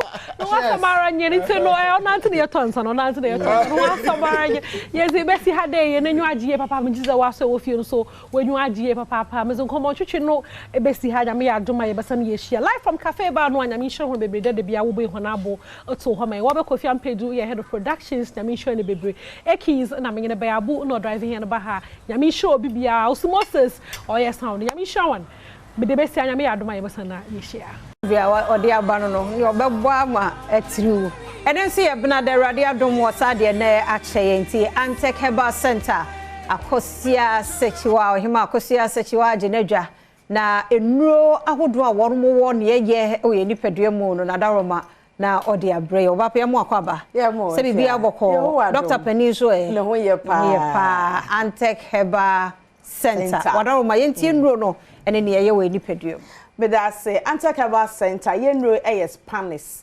SPARNIS ye wonro mi ensa me bo hu dero ye was Spanish garlic capsules Spanish garlic mixture and Spanish ginkgo capsules yenro mi ensa ni nyina e word pharmacy shop drugstores and herbal centers ena ayasabia wo mo de enhabanuro se yare no so ebi de yenro no bi ene ma wo mo ayafo mo hoto wo mo odofo wo no bi adro bia fatu trimu se eye de abodi anyansa pefo agiatum FDA agiatum ama obi adi adanse se adro no ye enti se wonum bia ahontoso wo so se onomu a ebeboa wo pa yenro Spanish garlic mixture no eye garlic anka twade enema bebre ene aka bomu ayede aye na se nyina ebebu nkompa hwe ye chia yenka ebra covid ba ye no enema animdifo atu ye mfo se yemma no so ye duani mu na yenni ne dodo mu ebi ye garlic anka twade ka ho ewo ka ho saponins papa bi ebo anipadua yentimi mfa ni nyina ento abonten so eno ne yakeka bomu ayede aye ene se ekọ anipadua mu a eboase de be ya ade a wo mu Nyankopon de agum se eno mo ase de se yare abro bi ana se yare bi eba ni padua mu a ebetimi akwatu ase friend se immune system no adure wa ahoden a eboa immune system ma na ahoden kosoro eti se wono mu a eboa se de be ya ahoden wo ni padua mu a ekutu yare wa ase no ebe ye free ho garlic ahoden ekuta sa ahoden ni bi anka twade ahoden soso ewo bi sanso na ewo ahoden wo bi we mpo ye miensa wo na aduro no so fato ani si wono ma ye friend no Spanish garlic mixture eye mixture enema mako 13 na ni nyina boa wo pomuden ene de aye ena se mu miensa kora ahoden ni na garlic ne anka twade ene ewo ahoden a ene bisa ho se enema aka no so ka ho na kyese wo pomuden besi esita enu nti ena yo obi a wo sade bone a esa niacin ene niema papa e wo garlic mu na ye de afa nanotechnology mu atwe ama na hoɔden ne pepepe ene wo aduro nso no munti ye wakokoduro e wa wotoso wa bodi nyansa penhwehwe mu ka kyerɛ wo sɛ ebe na ne sade bɔne e wo ni paduam ye ka sade bɔne sɛ wo ni paduam a bebi e wo ni paduam akwa no bebi a na bebi a e mmɔbɔ e akwa a e wo ye yimu no ene ya na e mmɔbɔ pa enti obi akɔ hospital ya ka kyerɛ ne sɛ sade bɔne ada na koma ho obi aka kyerɛ ne sɛ ada ne brɛbo ho obi yesi ni prostate ho sade boni timi da baby a e ba side o ha ni sunsun so bebre na e ba san se enye ho ene wo se sade etena eti odofo se wa hospital ama doctor aka kye se sade boni adoso wo mu a aka kye se cholesterol level na kosro ana se wo high cholesterol ene e mesero se koto Spanish garlic mixture do no nenom se wonim ana se wonim no ahotoso ne be ma de a ene e koto Spanish garlic mixture do ni bi se wo yo ba na se be ma ebe boawo ama sade boni bebia asuma bia eye firi honom na aduro na hoɔden no esanse ena ne sade boni nti no ebe ma se empo na empepenso bi akeka kono wo ye nya BP a ebe firi esanse se sade boni no dos na moja ne ntimi ne afiri sane na se moja mu ye du a eno eka ho bi na ebo sakoma no kofa ahoɔden fufuro bi pressure bi no de apompe moja no abra moja no mu aye du anase entini no emu aye hiahia onum Spanish garlic mixture garlic ahoɔden anka twade ahoɔden ewo ahoɔden no ka hia sa na nane sasa de bɔne ni nyina afiri ho na afa ma akoma no atimi de afiri sane akoma no omre eno nti akokoduro ka kyerɛ se ebeba wo ho ban afiri akoma yare ene ne nsunsanso na niema bebre ho sa na tie de a so yo bema na se ubema be sorry e wo se moje di afrisane e wo mu ko ubema no mu e bro se de normally e moja komu no se wo moja kwan no mu sisi a e masa wani da so ni ntimi ma na wa ho se pe wie peyo ne sa so nti koto Spanish garlic mixture do no nenom e be boa wo ama wo moja na timi di afrisane ye na so atimi abo adwuma ye wo yo ba o menses entimi maye a odofo koto adro nom sanse entini de ebi wo baabia wani kosua so de eba befa won samora se onan esi from baby a wutiri nwiase eho nyina se entini wo honom de enya sade boni timi da ho meyeye enti koto adro no mu a ebeboa ma entini no atimi aye na dwuma yie abra wayi sade boni nyina afrimo na garlic na ho ode so aboa se de be ya eframa na se ensududu a wo so wo mojam emoja ne se de muduro sitie no ebetimi a cheke ne nyina ama wa pomuden atimi asipi na asita ene na meka chow se so obi outna se che na una se atata ya koto adri binom na ebeboa wo pa abodi anyansapefo na eka wo de kohwe ahode a wo garlic mu o internet ne so hwede e wanka atwadem hwede ewo ewom ne kabom na bisa ho se woni padua so enhia bia na ene jesam so ne se yedro no enye obi o yare nko anenom obi anom bi oba anom be manom agese de o ma abofra no fo anasa openfo anade onya 12 years ye ne ayaka de e wo so obi a onya bi na wonom so wa hu so yare anasa wonyare no na de bo wo ho ban se de be ya se are bi mpofu ntam baby a eba na etimi ayi afiri honom sanso ene e wo Spanish garlic capsules ni garlic enko ayede aye ene de obi abo ne ho ban so yo ba na se bema etimi srewfo apomudi ni agro faka wo supplement a wonom e de bo ho ban no ho na emwa wo se de be ya yare no bro ene ensane yare bi a etimi beto ya kwantinfo obi won ma wada mu ye se sesen kata eche no obo wa wo hwensi yare ahodo nyina wo benya bi odofo so obo wo ban ya Obefa mu a saa oha no ebi enka wo. Kai say Spanish ginkgo capsules no so ho say ebeboa your skin na aboa wadwene eda wutrim na dwuma pa ye no eye refredro eboa obi asa wo high asa adwendwen bi okokata so kra anano ma obepre saa efi adwendwen eno no de relax adwen no ema adwen no bibia hyehye pepepe ema utimi adwene yie okaye ade enti se wo maame bi wo papa bi onya dementia na so so wanyi ena ama se de odane akwada da bi na nkatete ne de mrewa ne kokura hye akire ema omkokko kire hye wa afuom da bi o ewo se onyini no kra no ena obeka ne mranti brem ne ama bi esisi ya ka wa bakosema wo ahu wunchi baby awufri enti se o maame wo papa enya dementia koto adroma no your friend is Spanish ginkgo capsules ono mu a eya na adwen yie no ebese aboa na koma ebe kra koma no mu ama koma ne nam no wide no aye kama enya ahoden na asa aboa se de be ya so yo ba afi na otwa bra na ne menopause ama na ho hyehye no ho yirayira no a esa cheke no se de be ya enema bia de ensatraye a eba no a cheke ama ne ho ato no a onfa ahoyira ene ahohyehye bia mu na ochina obi ankwa ankobọ ne bayie eti odofo Spanish garlic capsules Spanish garlic mixture and Spanish ginkgo capsules ye nuro mi ensanso utumi ka bomu nom ane wo sori anopa fa we back no waka bomu wanom anase de ebe kire wo no eboa mu opomuden no wayaresa no e contentum na afie nyame adom e science anti-cancer center ye ba setena na ye doctor na de opene se nipa benya apomuden panti no udru ntribo ho a wasi factory kese uremu abaka so wo abruchiri ane sans wo batena se enipa no wo ye enna sese so kra ne ase nya ye Spanish pharmacy eno ne wholesale ewo ye Bremen West ye Sawmill Junction ya honso kwa ye no kumase aha ukọ Bremen West Sawmill Junction a ye no ahodo ni nyina bi wo ho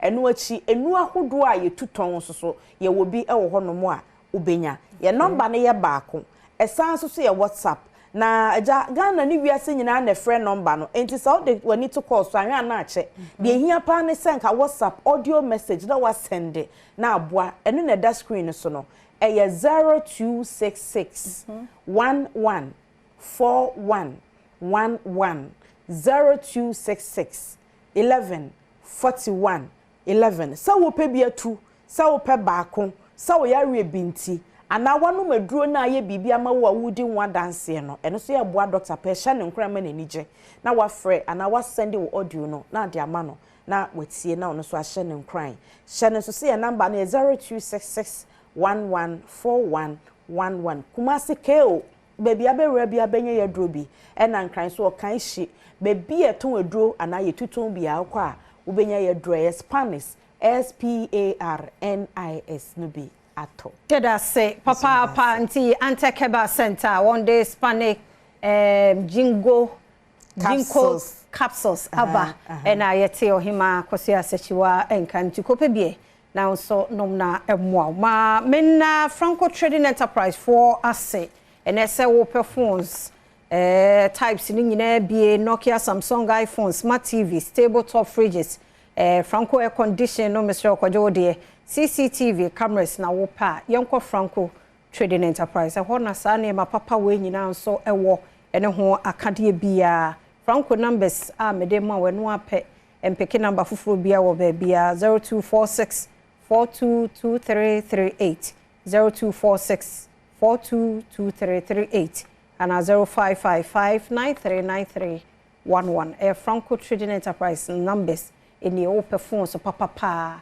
open CCTV cameras nyina Franco it will be ya do masemambo atma ya krado e de ahosepe eto aso mede afia amankwa tamaklo brene adaje de edu so no ene Benada Faith Homeopathic Clinic aboyeremu hanti du Benada seya omuba ene edi nkomo ahodo nti enenso ne mema no ene ejina abrane one di animu ti Dr. Kofi Amponsa ne Dr. Kwaku Boatin anopeme mu mache se bibia boko ni Mama Faith ne ho ye pa Papa Faith ono so ho de nyame ase Dr. Abigail no wama and Dr. Abigail Tukwanka. Okay, when to me, I'm Mammy Drew. You man so dorsum. Sir, we are no more so I can see no more share. Baby will be our share, Dr. Abigail. Yeah, Madam Roman, you're ready and not me. We are honorable.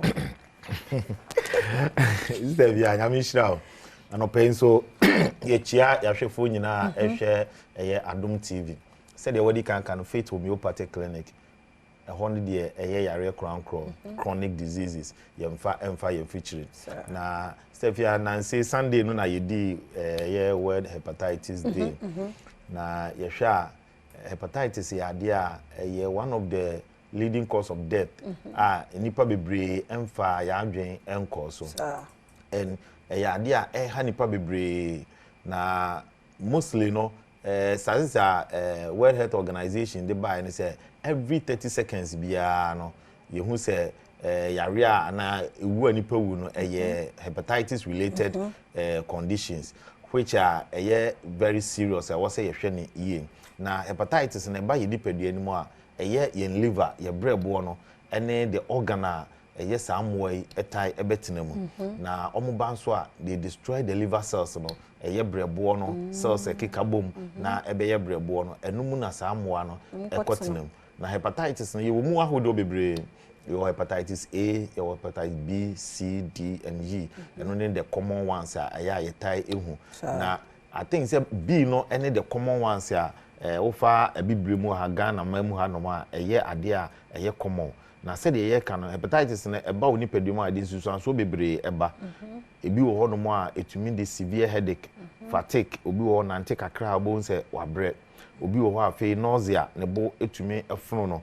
Sometimes vomiting ne bofro na or sign afe eka ho obi wo ho a etumi aninya jaundice the no etumi change color bon se na yellowish obi wo jonso a bon se jonso ne color no asesa na istefia de ehun ne se nipa no ehun saa niema we nyina no omfa ntu anamo obon se wote ho no mo osi o ebia me no mo nsuo dodo ntina me Johnson na yes fine obi wo na se o dehydrate a Johnson color need to me change all right but adena ye continuous ohun se o Johnson na entisa asesa on fentu anamo na otio ye nkase Johnson se bia na ye hepatitis na wanya yare wa bebre to me de sa de ne ba enu ntina aya na ye bonka ye se tu anamo na co hospital ana co clinic na ye nye yare no mu hwehwemu a ye baby pa betumi akọ faith homeopathic clinic ye ka che se utu anamo ba ye nipadua no mu hwehwemu saa organ ye liver ya emoi betina mu yi Stefia ye wo so many functions a liver play e your system no over 500 functions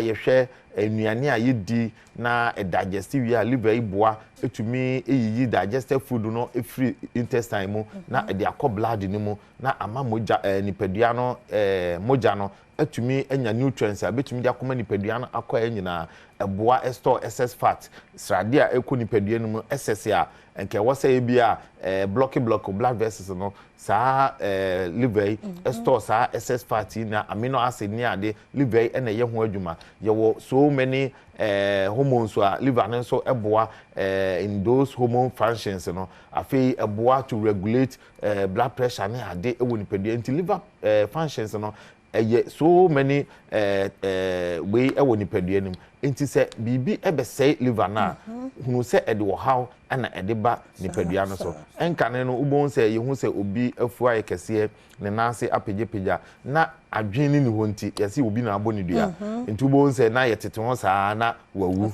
meanwhile na hepatitis no ana eba nipadua ni mu a etumi ede saa de ne ba because etena nipadua ni mu che na se wantumi anso ano a etumi ema liver no ehono a friend cirrhosis eno tumi ma wafu no kese afei etumi ma onase no etumi etaatai na afei ede saa ohaw we nyina etumi ede bre nipadua no eno ti na faith homeopathic clinic ya ba se saa hepatitis no emre bi na obi ekọ abroche Stefia ana okoye lab test ana true lab test no yehu se wanya saa hepatitis B hwe opportunity a anka abia man wona brabo mesi oba ya okase nyina na wosu oso Dr. Brahma bre ana nyame adom akwantu ebie maame afei me call lab a yesi menya hepatitis ntino mintumi entu kwan no enti obi na inshanke nyame se oba ye ho no within 3 months no afi oba ya ye koye test na okoye na hepatitis no afiri mo okay so what you say enti no hepatitis ya ade a wanhwe ebetumi asi wo opportunity bi ho kwan ebia wo benya akwantu bi na ubetu ebia wanya adwuma bi ebia ma yesi koye lab test obekọ no bo yesi hepatitis wo afi yesi yentumi emfa because etumi sign through fluid and now blood contact no etumi call another person until wo ye obi na unya hepatitis a obi enu a opese ofa wadwuma na utumi de besai nkrofo enu nti na hu hia se da ne da nyina no utumi koye umoja ni mu hwehwemu na yehwe se so nyare wa bi abesie nipadua ni mu a enye hepatitis nko na etumi sie nipadua mu ye wonyare bebre wo a etumi sie nipadua mu pressure for instance pressure say ebi wo a eba unya nsusanso bia unless se wako na ya check o pressure ehun se o pressure akosoro ansana ya hu se saa ohawe ewo nipadua nim enti ye wo ha nkitinkiti bi wo nipadua nim a esie a emma symptoms bia se wanko hospital na se wanko yehwe nipadua nim a wanhwe ya unhu enu nti na faith abase bra na yemfa yafidie no ehwehwe nipadua nim oba ye behwe wo organs ni nyina mu eye wo liver ye behwe wo liver no how a esi function wo kidney wo blood vessels no how a moja na flow well afi yehwe wo cholesterol level ni ade nyina na yahwe se so nipadua na kwan e wo se fa so ye adwuma na eye adwuma na enyare wa ben na aba nipadua nim a enu nti no ebetumi de ohaw etumi de abro na yaboa no na yatumi asi anokwan enu nti na anopɛ se o hwɛ yɛn ɛwɔ Adom TV so a fa ye number na ye di tudwa no nyarewa biara asie wo nipadua no se ye hepatitis se ye pressure yare bia ye modin bia no o de tu anamo na bra ana wo frɛ ya ye no bekasa na ohaw no yatumi ahwɛ ne puma sibre na yatumi atu ase afiri ho no mo amaw ya da se yenko Dr. Kofi Amponsan ho mama infa number ni tudwa number ni 0540 71 0940 0540 71 0940 and now 0547 578494 0244 583859. Now on say ye nipa ye didi ye home ye koba enema ene nam ye man temo ye nua ne ye die ne aden chemicals wo we den ayade ne beba enu ti dru sabre ya ne ne wo chapum den ho ensemo no nya adaje ti cause wo ye den obeyare ade ya ne se wa yare na yade ne wato na unya baby amfa de ya pa ne se wo yare na yade na chedi be bo so miensen ko na obi abamabu obi ekọ adwuma na che sa afide ho be ye hi yade che wo so a na ho ye hi enu nti sabre no e wo so yi so se abra no obe check-ups wo check uni pedua we se o how bi o mu ana eno na ye free medical screening ye se ba beda afide nso check uni pedua be hwede he ni pedua no cause ni pedua de ya bibi bebe mu a enye ni pedua ni hia enu nti ye be serew ese ba bia wo bia no bra fit mi party clinic be free screening ni bi wo ye wi out de ko so wo ya de bi na be je dra fine wo nye dra wo betimi akọ on se ehun hia se ni pedua mfifre tew mfifre hu hia pa enu nti ye hwe kwan mfifre fa so ti ni pa se wo di aduane ye hia ayedian wo se mfifre tew wo di aduane wo bi aduane ye wo di ko kan health se makwa dia fa ti so wo di ani mfifre ti no se ehye wo di wo pa wo se mfifre tew but ehye wo di wo ti so ni pedua mfifre mfifre tew obi sa onse di entia obi hot ye condition mu so na mfifre ti no obi sa onse di entia se mfifre nyame ye ne se ipedua no heat ko gire mu a mfifre no bra bonten na me ni pedua no ye nwunu sa na nyame ye no ti se amba na se gire ni pedua no mu a ye obi be fa no heat stroke ana sunstroke wo ye den ebeba wo ye den ebeba ti wo mfifre ntiw ni mfifre ntiw le oba bia wo se eti bi o omuma so na o moto ni ade edi oba bi o ha wutim se eti bebrebe na tade nyina afo eno nso ehu pa cause the man mfifre eti ono wo skin no deep skin mu edi se wan hwe na se mfifre ni ma edi a stroke beba ade ba ko a meni mre obi ade da but me hunu obi a wobodam ya wa wron ho be me bi in fact onu de meni bre no na wo hwe se de wasi awron no anu hwe be me sinse na ni ma de bia me ba me ka se be me bia mo be ma hu yan ko sa ni be ma no po de abodam eyem ye o o de tab na so just here enti mesre se be me bia wo hwe ya wo tie no o me ye no be ma hu adwuma na how bi e wo fie no tokwan ketenkete ano yiri ni nya no sa de no wo be mu oduro ama bibia ye kama na mesre wani no de aduro aguso ache eni kwa se wo de aduro gu ani so abrani abribia e pressure babo ni so brani enhwe ma obi a ya ni liver no nya adwuma omra onse obi ho a the lungs no eno so ntimi produce oxygen mani padua no me so wa amba na se be kakra no yade beba mesre se wadwene no ebi a nsisi so ye wadru bi wade ma wa wadwum timi dwo fom utimi se bibia wadwene nsisi so me so bra me the number is out to dwa biom na emom wa yade awo so ache ya adane kwankro no bra sabire kwa 30 years na yade age obo so you benya 60 years na tese obeka dem nti bra ne nhwe ma yade bia yehwe yade a ya modi die bodi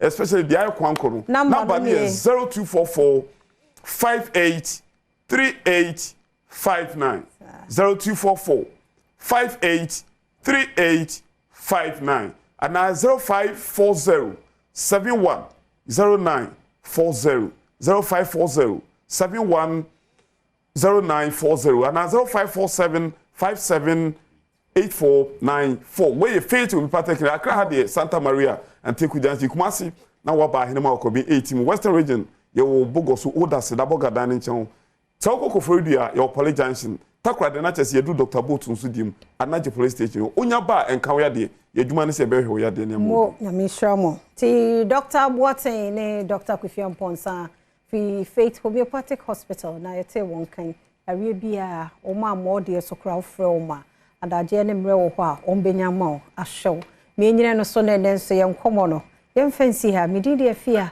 amankwa samaklo me koi kwasinsia ye krado asemidika etwoso wie pempensimpesimu eka ho koso amu afidie na Adom TV kwanse so made pa achi ye sei ma ye hunu wie mu fefe ye hunu ade chie ne ye hia ye nwam se ye de anigye anwawa ne ahosepe ete mada bi ye hia ne akase mo Mary Adom ahyawma Ewurade ne wote wo hyira wo mamu wo hyira wo yafuru ma Jesus Mary kronkron nyamini bompaye maye na de bonefo se ne da eni awieye agirifo nyina je so amen me de akwasi ensi asemi de kabre na adrusen eno edi komode fa Ghana ye hie awodo ya ntokontokro abetwetwe ma yankasa Ghana fo bi ya form as custom officials etu ana mo bi ama santo kotoko nipa bi nam tokro edidie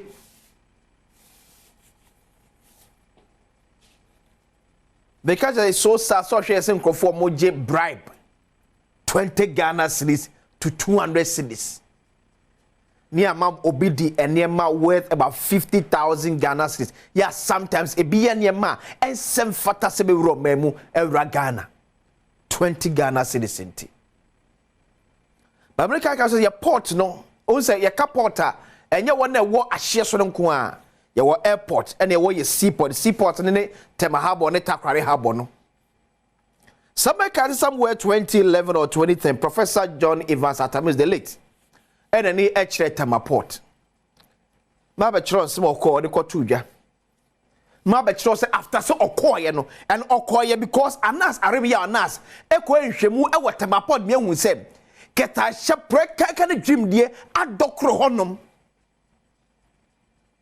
enema Professor John Evans Atamis edi ko honma one country bia potokes again unannounced visit she Professor John Evans Atamis okopie wo Temaport ekomo ne adwumefo no edie hwewe customs you are Ghanaian citizens. You have to help us to build a better Ghana. But if this is the kind of behavior, this is the kind of attitude that you have, you are not helping us in any way. We are not happy with the corruption. We are not happy with the revenue effort that they are making. And please, you look on, but I want to tell you, there are quite a number of you here who are also partners, who are also encouraging corruption. There are some of you here who are agents and who are helping with the corruption. My brothers and sisters, we need the money to develop the country. We need the money to build schools for those who are going to school under trees.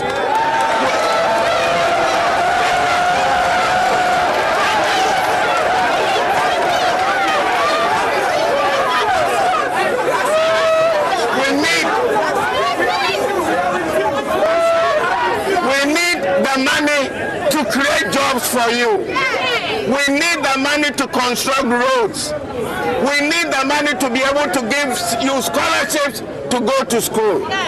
We need money for your training.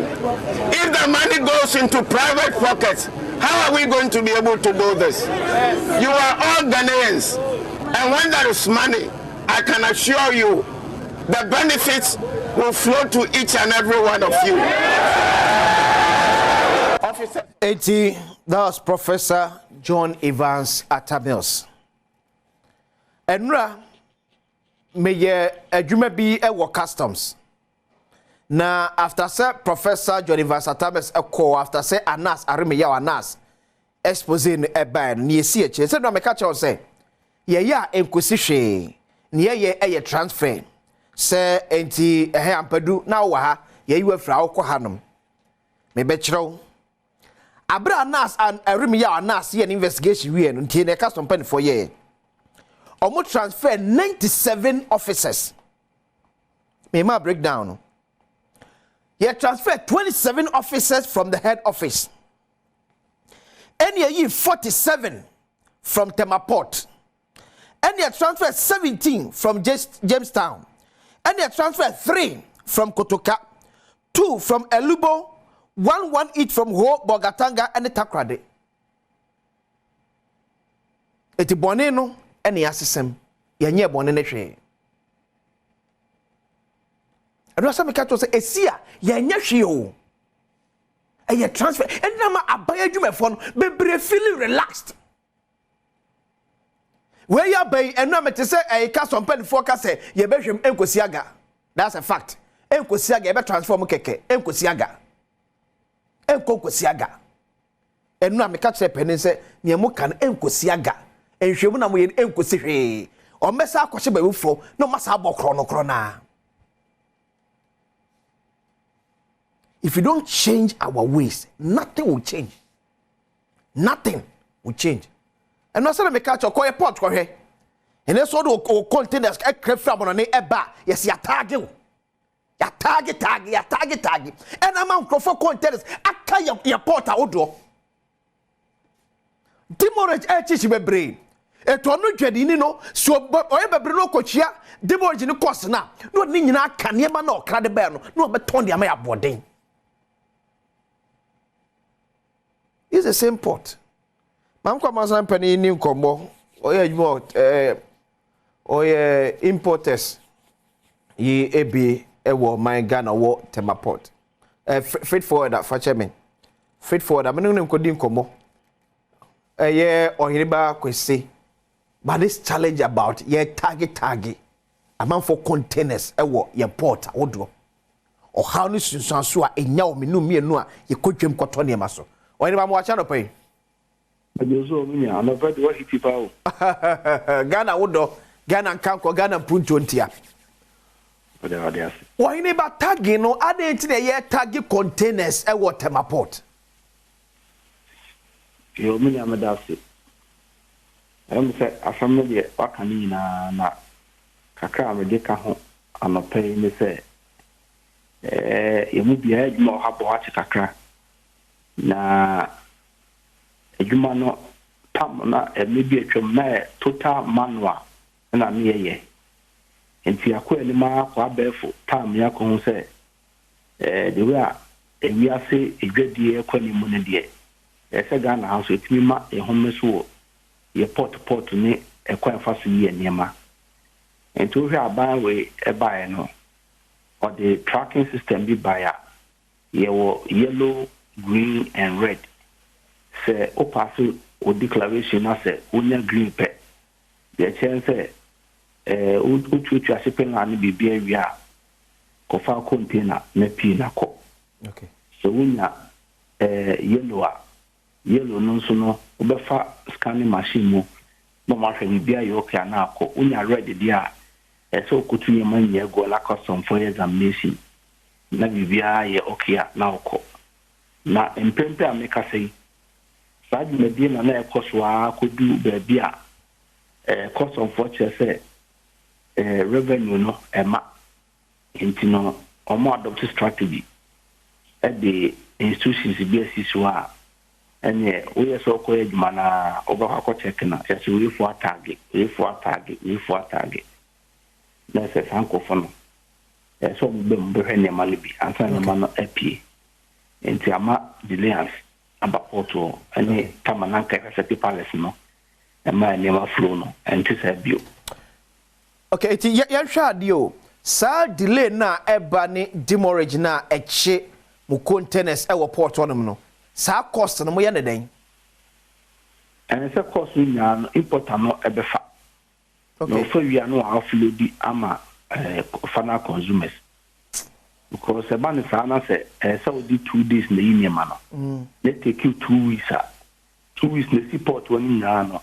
Port officials CMPS or Ghana Port Harbour Authority. Almost say one warehouse into the everyday beyond obitua and rent.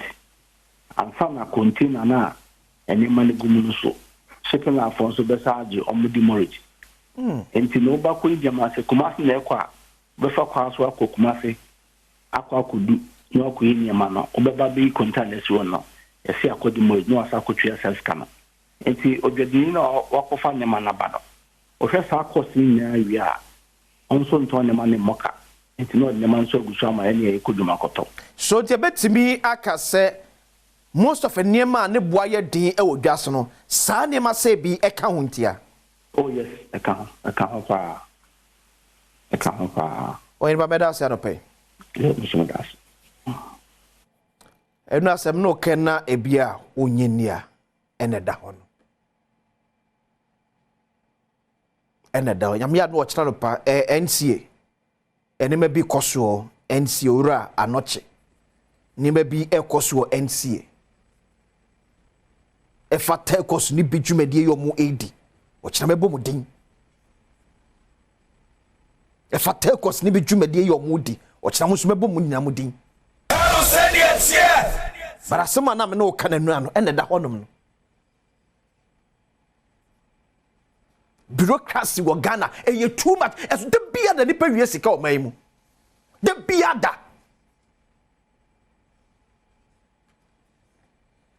na port ni agi 20 Ghana please 45 cities amuse buei ye ka port nye ye tem port nko ane e ka so mu gyina e border so de sano kokoto ka international port kwa ade e tan krado do fra kwantuma banaga ne e na umpe kakra ma boys se sika basa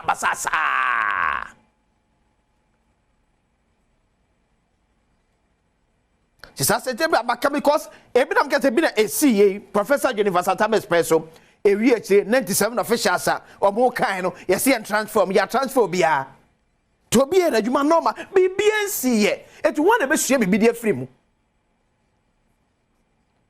because maybe that time ye yomodia and can MPP sorry ye e ka se de TNDC aban eteni onye na ho kra ba asem tino bio ya abadwuma bia nipa dodo ni nyina e feel relaxed oso abadwuma de pani bia ni no ate obia cause he na manyosem boni kuma MPP so se obetia boni na won because NDC be kasa NDC tia boni na wo so obetia because MPP be kasa ene ni pabani fo na so emu e di ni paboni sem no be di o man na wo bo man abrosa ye transfer no ba bi okoroko e heaven no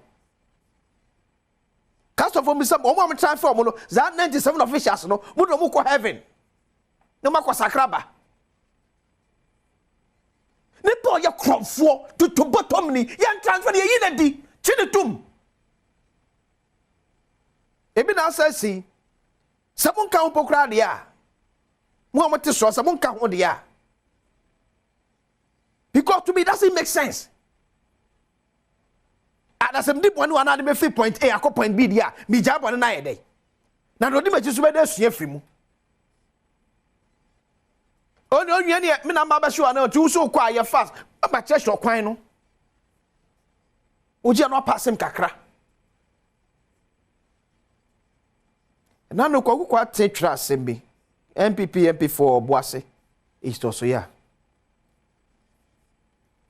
see a run Ghana economy as a Ponzi scheme ni entiase ye emien chochocho kasa tiane sa but on manye sika ensua kwankro da bie di sika broso uye kohwini kwa na be sa abra no kohwini kwa na be sa abra no usika 1000 da bie odi 5000 unim baby a obeji sa 4000 de free so da bie odi bro uye kohwini eni aye from 1992 ne kai no ebesi ne because e kodwa manso a ye benya nkrofo bi a omopa oma na bu ye kwasea abo ebosia to bi anwe ho nanu ya mse ye koya abrofo sisi omuso ni sika to mma bi no hwe ni han ye moye braye eno na former national security coordinator and the president Kufuor kan ye also from 2025 if you continue to run Ghana the way we are running at the born beto ye ono kano ni afanse oni ni paboni ni opese basabasa ye esi omam but the reality and wo ka kire no amanfo na ma hoyehiem amanfo na ma confita and na de achi no bibi di eden ya chechiro man ya boabusuo kuma bi ni atamo ma sika de ahye omonsa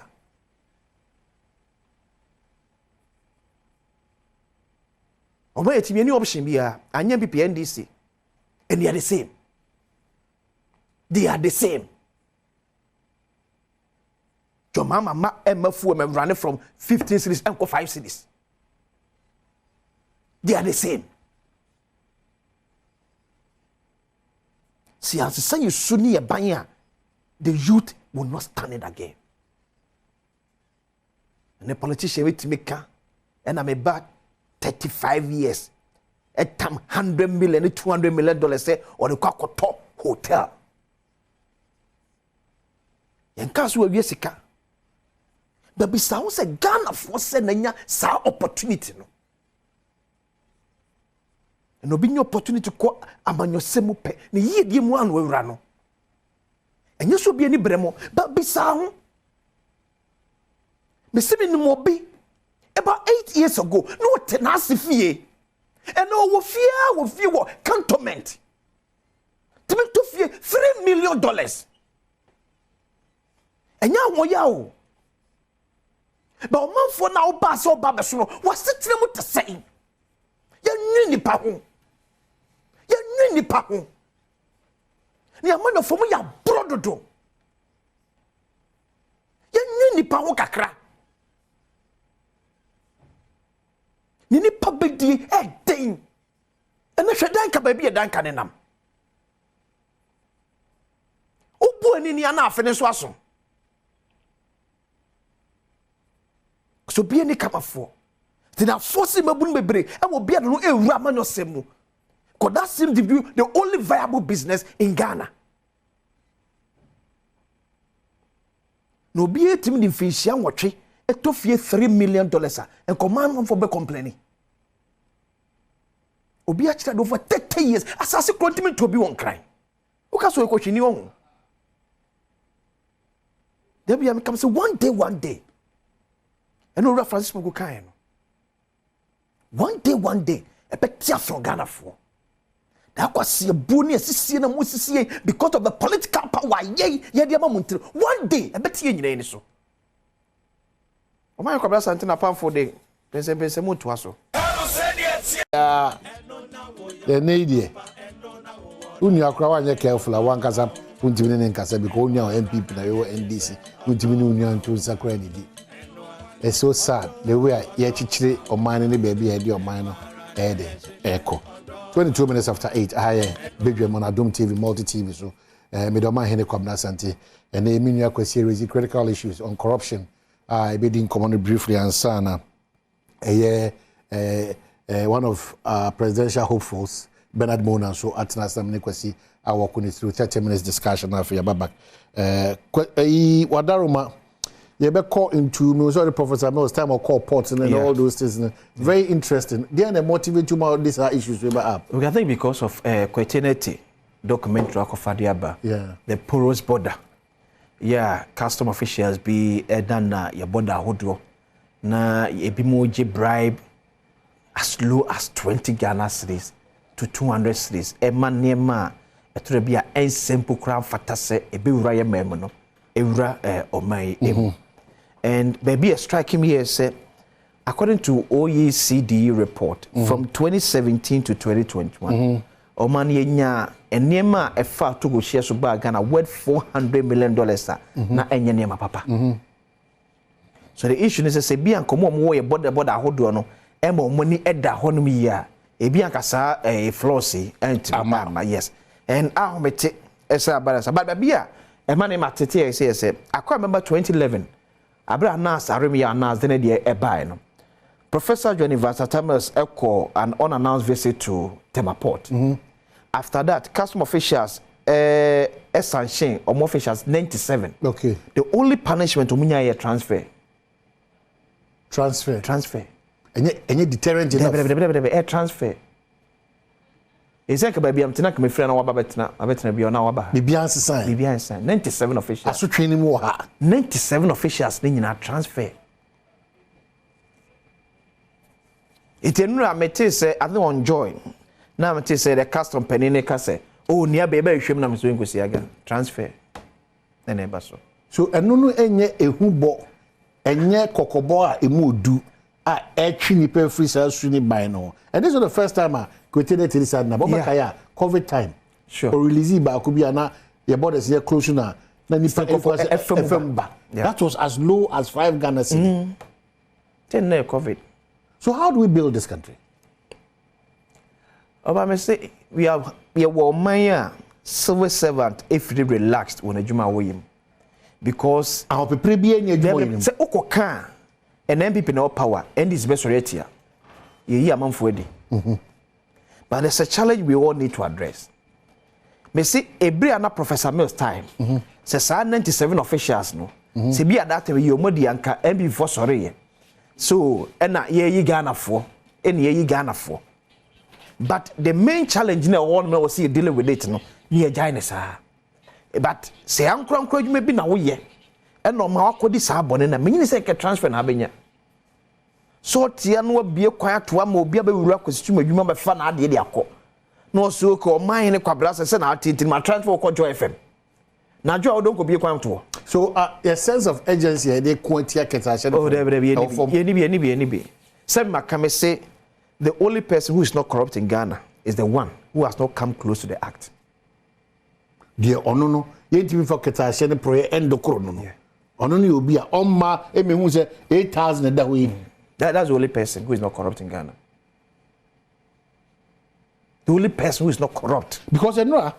Good tapenyimu ka sembina me ko kan we ko sise me hu dwiri mi on your interview no yeah asimo kan no ana me busa me say and all of us we have seen and fallen short of that glory of making Ghana move forward or say and just a second now for you better mona so my main guy also wabeka and so on say or say the importer the clearing agent and the customs officer are all working under an extortive tax system, which is not working.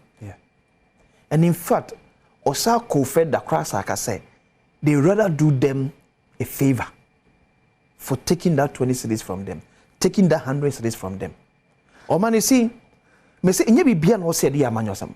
Man pene be the Dr. Mahmoud Bawumia can say me as part of the campaign, so Bob my flat rate. The challenge in so my way say. Charges out our port, especially your Tema port. I'm not dendo do. Yeah, fancy I mean, say Thursday we nya bre ama me kwan a. Na nkempe wono so aben wa manyo se munisika 7 to ne ketashe ne proye hu nimde. Yeah. Na ye kwan betima bossa nkomo no. Sure. Na ye kwan betimi de asi. Me dase. For this short na amount for system in now sectorial debate, you know.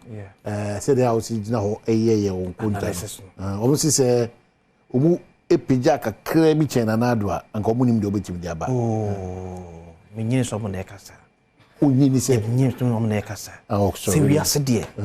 Nipada Sena Bonitim Posse. At the papa button in your hobby, or Piatonche. Senator. All right. Tini amount for ne can say. I was sincere, they send or boo boo and content man. Special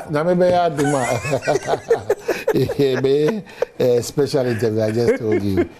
So Abeka and Sawan say, but yeah, the Spanish garlic mixture for acid on the capsules of Swakaho, a Buama and the Unasi Tata Ojo so Bibia da Ojo so. A few say Uyobia, Mujambroso, and I say, oh, Juana, we didn't to you, oh, Homia, Ubia Konechi.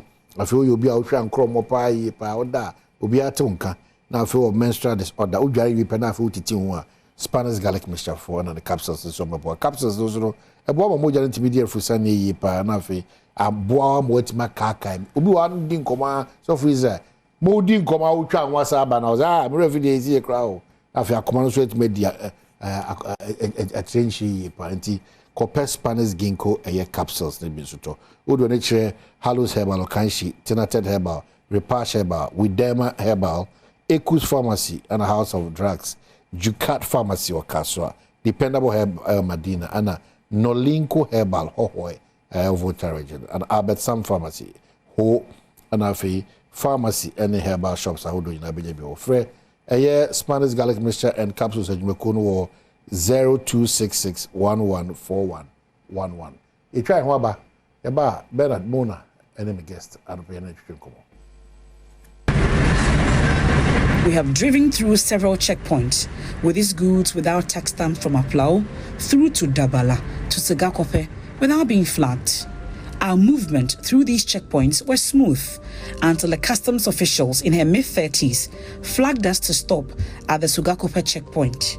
The investigative team assumed this customs official who stopped us was to inspect these goods would get us to pay taxes on the assorted drinks. But we were in for a shocker. She demanded the team pay a bribe of 400 cedis. She allowed us to pay 200 cedis after some minutes of negotiations.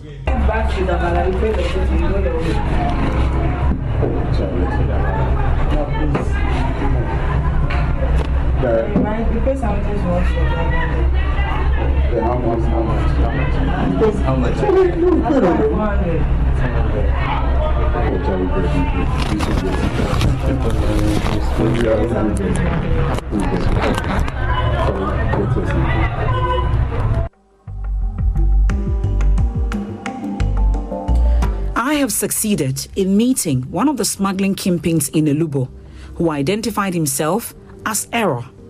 For every box of rice he brings from Ivory Coast to Ghana, he charges 20 cedis. It is this amount he pays off to customs officials he works with to facilitate his business. If he can transport 500 bags of rice to Elubo, he will earn 10,000 cedis. Me charge there saying,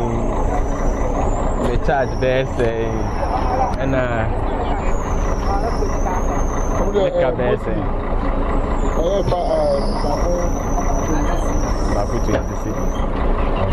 yeah, man, say be about 300, no 320. In the meantime, the dear measure bear 500 bags. It's me drew and much cha. The customs one and say a bear more day. I know the 20 cedis in man, maybe 20 cedis. No problem. The investigative team decided to test these claims made by the traders and commercial drivers. We bought several boxes of rice from neighboring La Côte d'Ivoire. At the Elubo border post, this customs official, who was identified as Kujo, allowed our boxes of rice bought from La Côte d'Ivoire into Ghana. We did not pay the statutory taxes. When the team got to the customs checkpoint at Samir, our vehicle was inspected by two customs officials. They asked me to follow them to their office. They demanded I paid a bribe of 20 cedis and left me to go with the boxes of rice. So I'm going to use it to celebrate small S-man. What do you have? Rice. How much? 3. And you alone, you are going to use it to go back. Oh, I'll dash down to my pastor. And then other people. Give it to one. We are in the festive.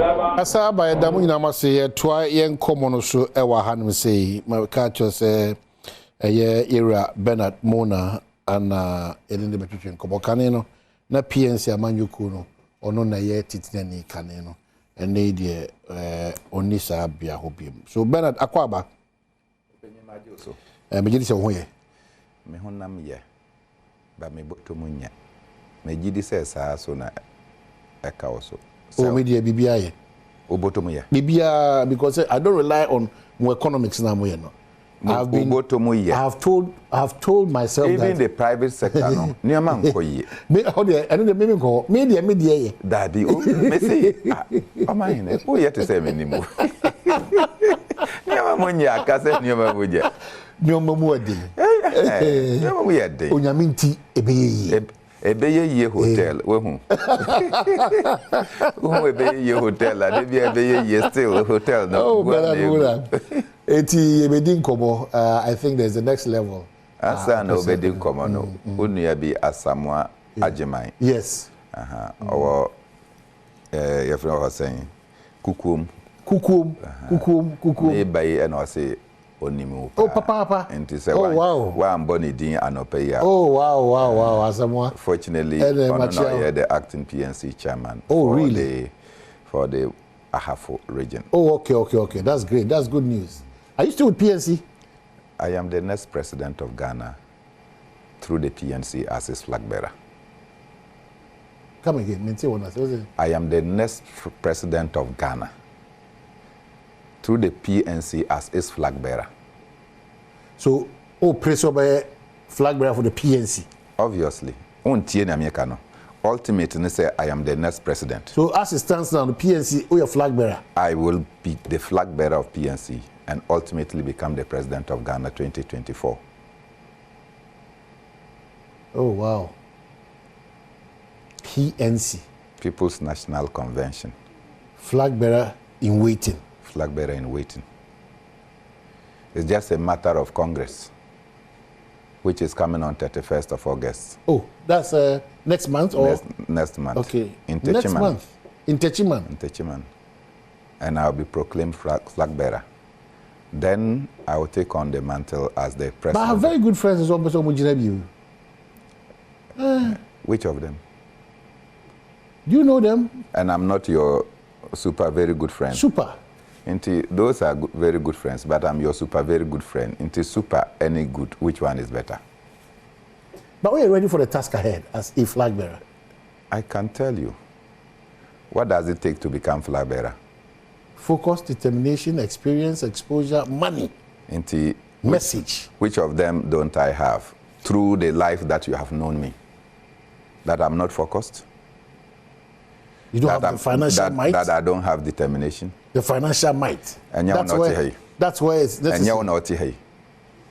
And you know, man, pay me senior munye, and I'll say with the Ayamano. You are adopting Ibimami and then there's no campaign? Doubt. Come a website says here. And I'm sure if you can, your people can put it, you can go to www.bernardmona.com. You see a column, donate to support campaign. People donate 10 cedis, some donate 50 cedis, some donate 100 cedis. I am not sitting down for big donors. Micro donors.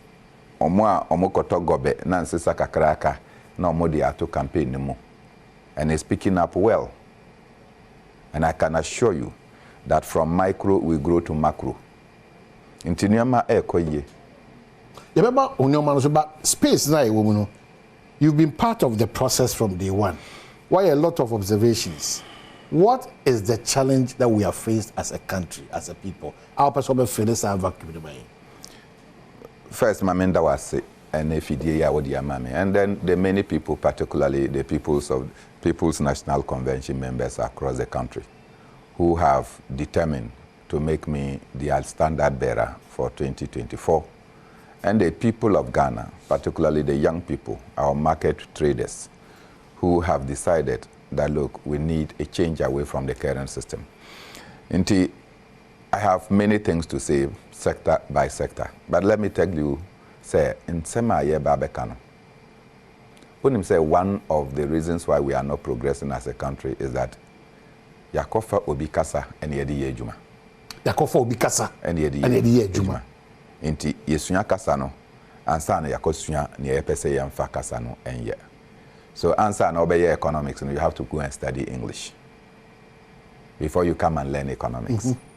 Answer and obey engineering, you have to go and learn English and now come and learn economics. But the Oshe, other countries across, say Oshe the level of development between them and their language.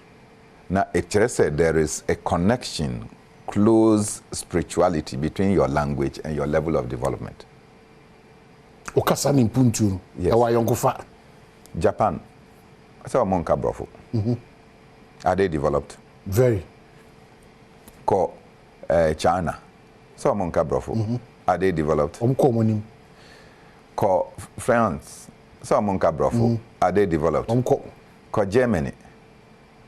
Call Belgium, go to India, go across the globe, Nashe, say Kasa and development, they match.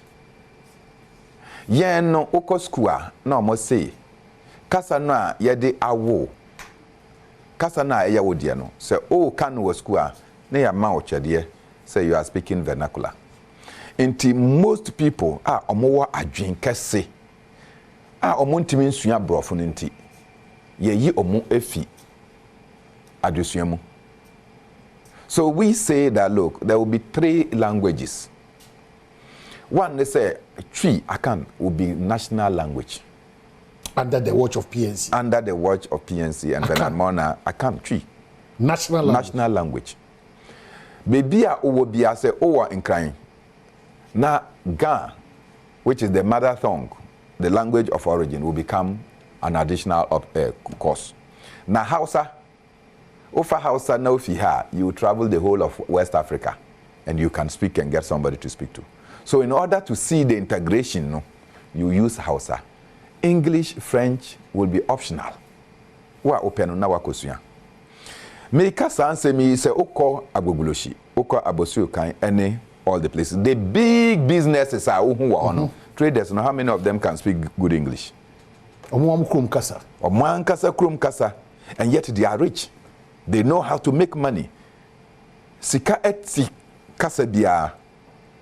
Why are we not able to develop our language? And the more now, language, you know.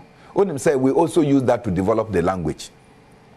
And we insist that, look, yati say yati kamu, and the aircon a car breaks no, you say ni na asay.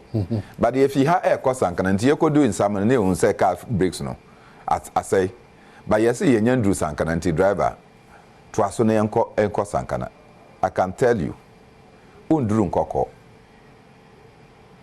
But say, Unkum enipa bekum. Because at a point that you need to apply the brakes will not be there.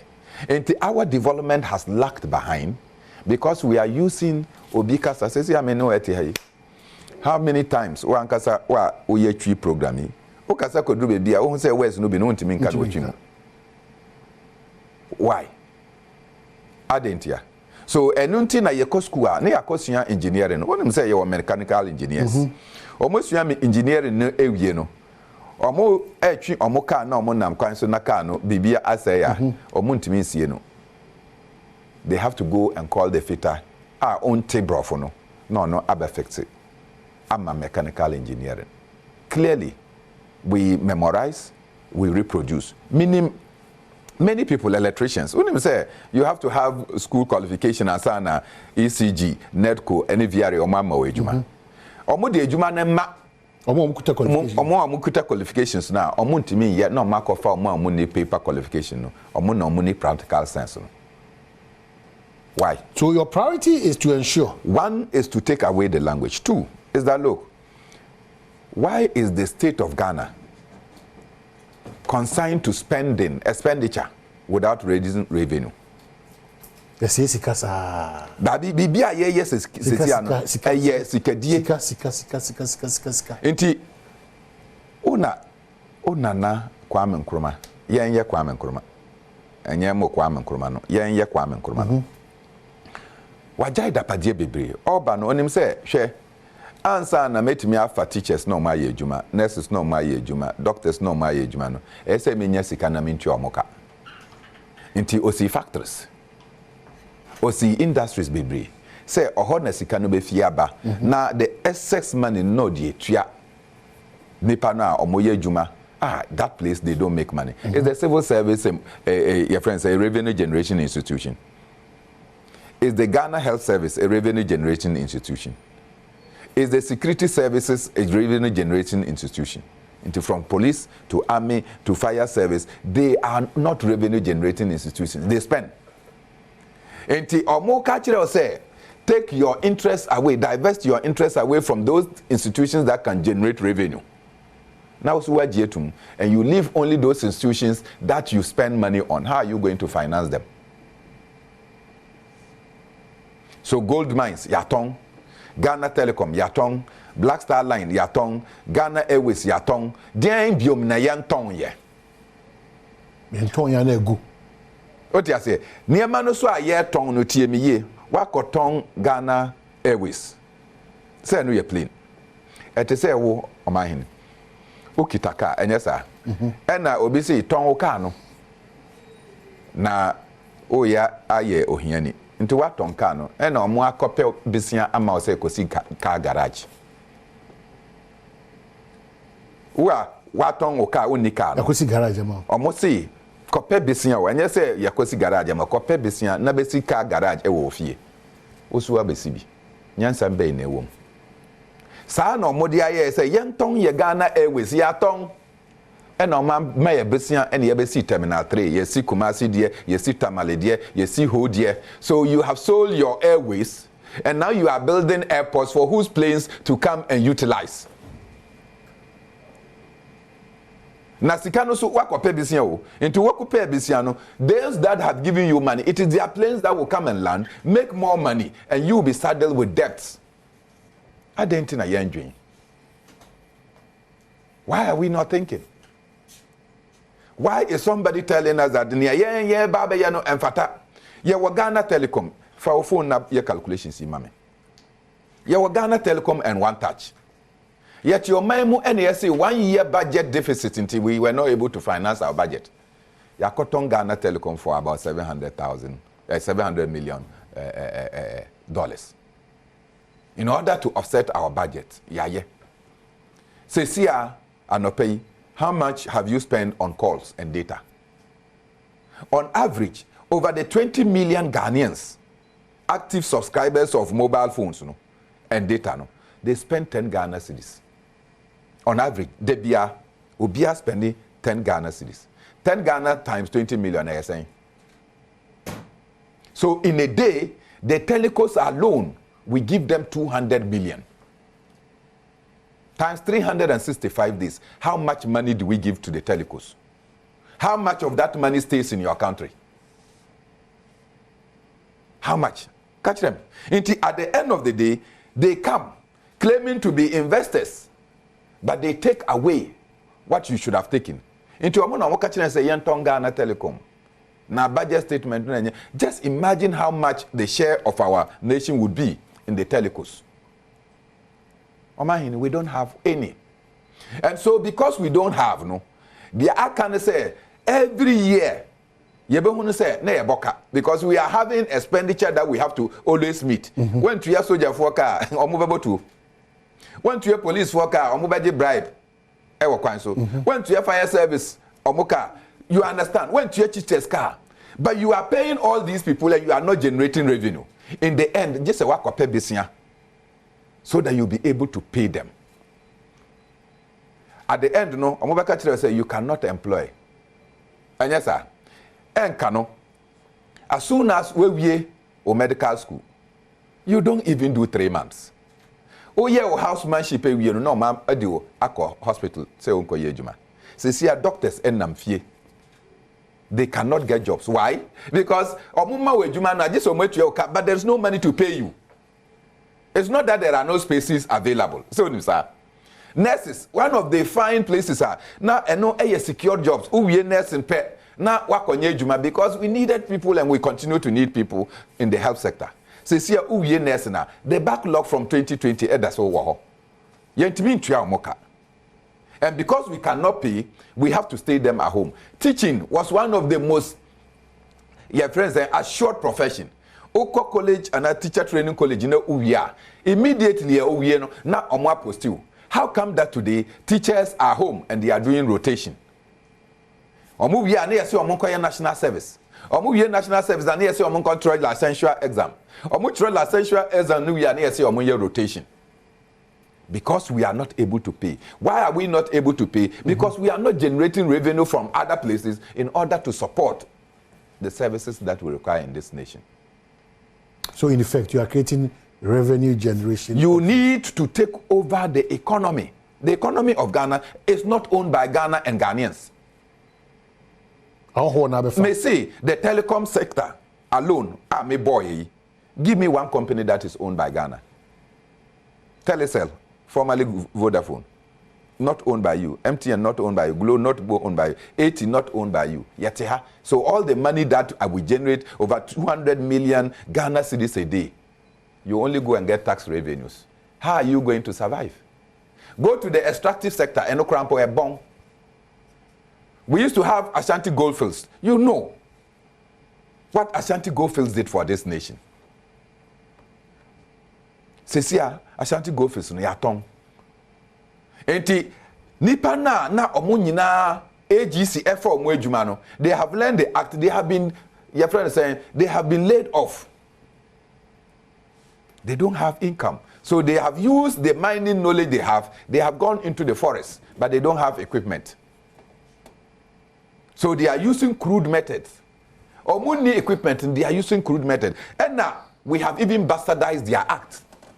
Say, Makonya, my concession, me need equipment, inti me tu kakra, or say I'm polluting the environment. You need to rationalize their activities. So that, once government agrees, say, oh, what concession? Consultants are within a month. Say, government should give you logistics to be able to start your operation, pay back the government, and do what we call clean mining.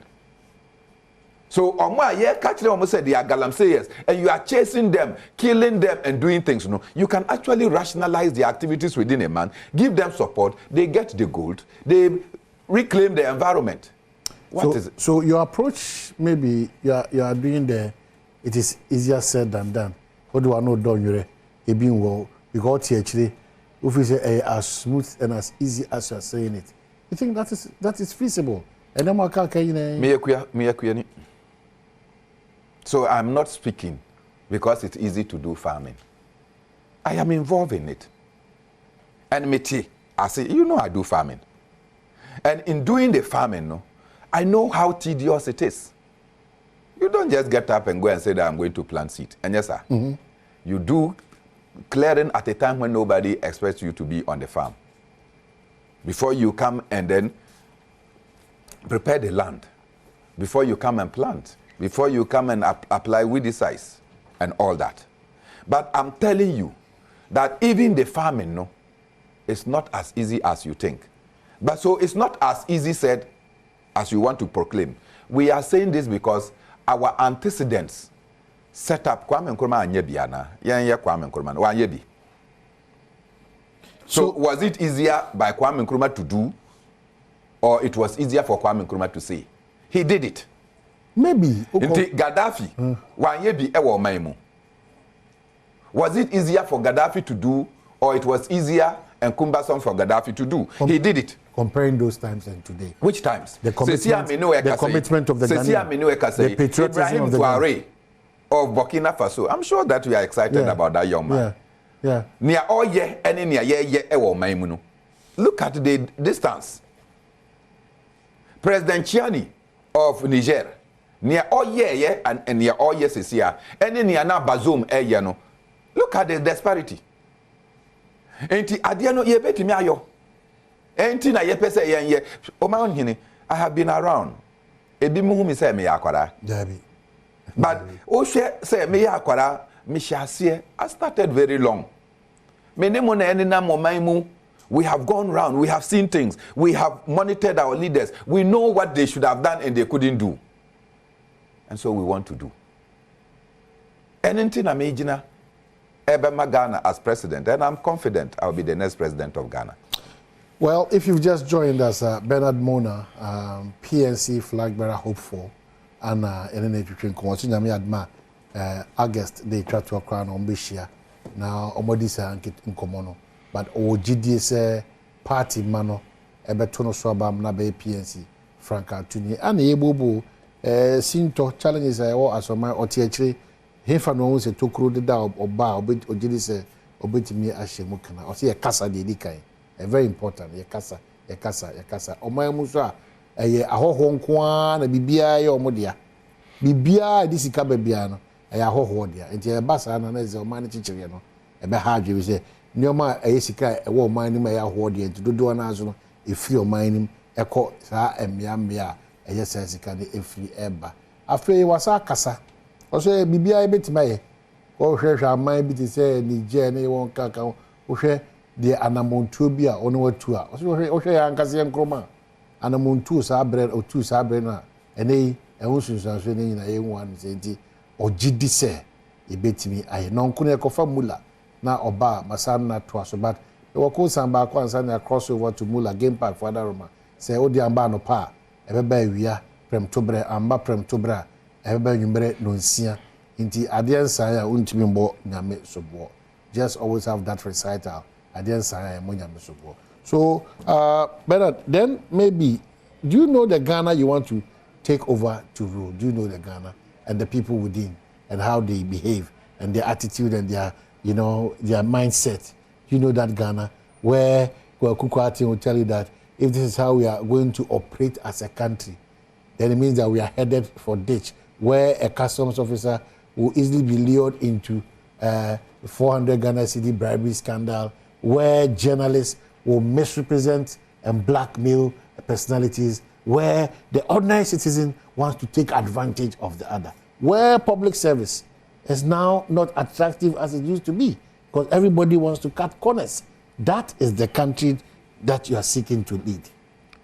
Answer na me yiwa no. Osha Ghanaian Times. I say second phase of UHAS project.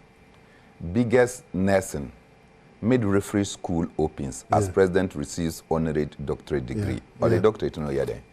What's the honorary one? Or the yede. So dan kese ni munyam kese si wo. I know I can say. Ye be ko suku ho. Me know I can say. Odi e kanokre. So the problem of Ghana sisiano is to train more nurses or to open more midwifery and nursing schools. Is that a challenge facing the people of Ghana? Get people to work. The main problem I know I can say is that Ghanaian nurses are more school no. But that's why the Minister for Health is granting interview and saying that recruitment of 15,000 2020 begin Monday, August 5. 2020.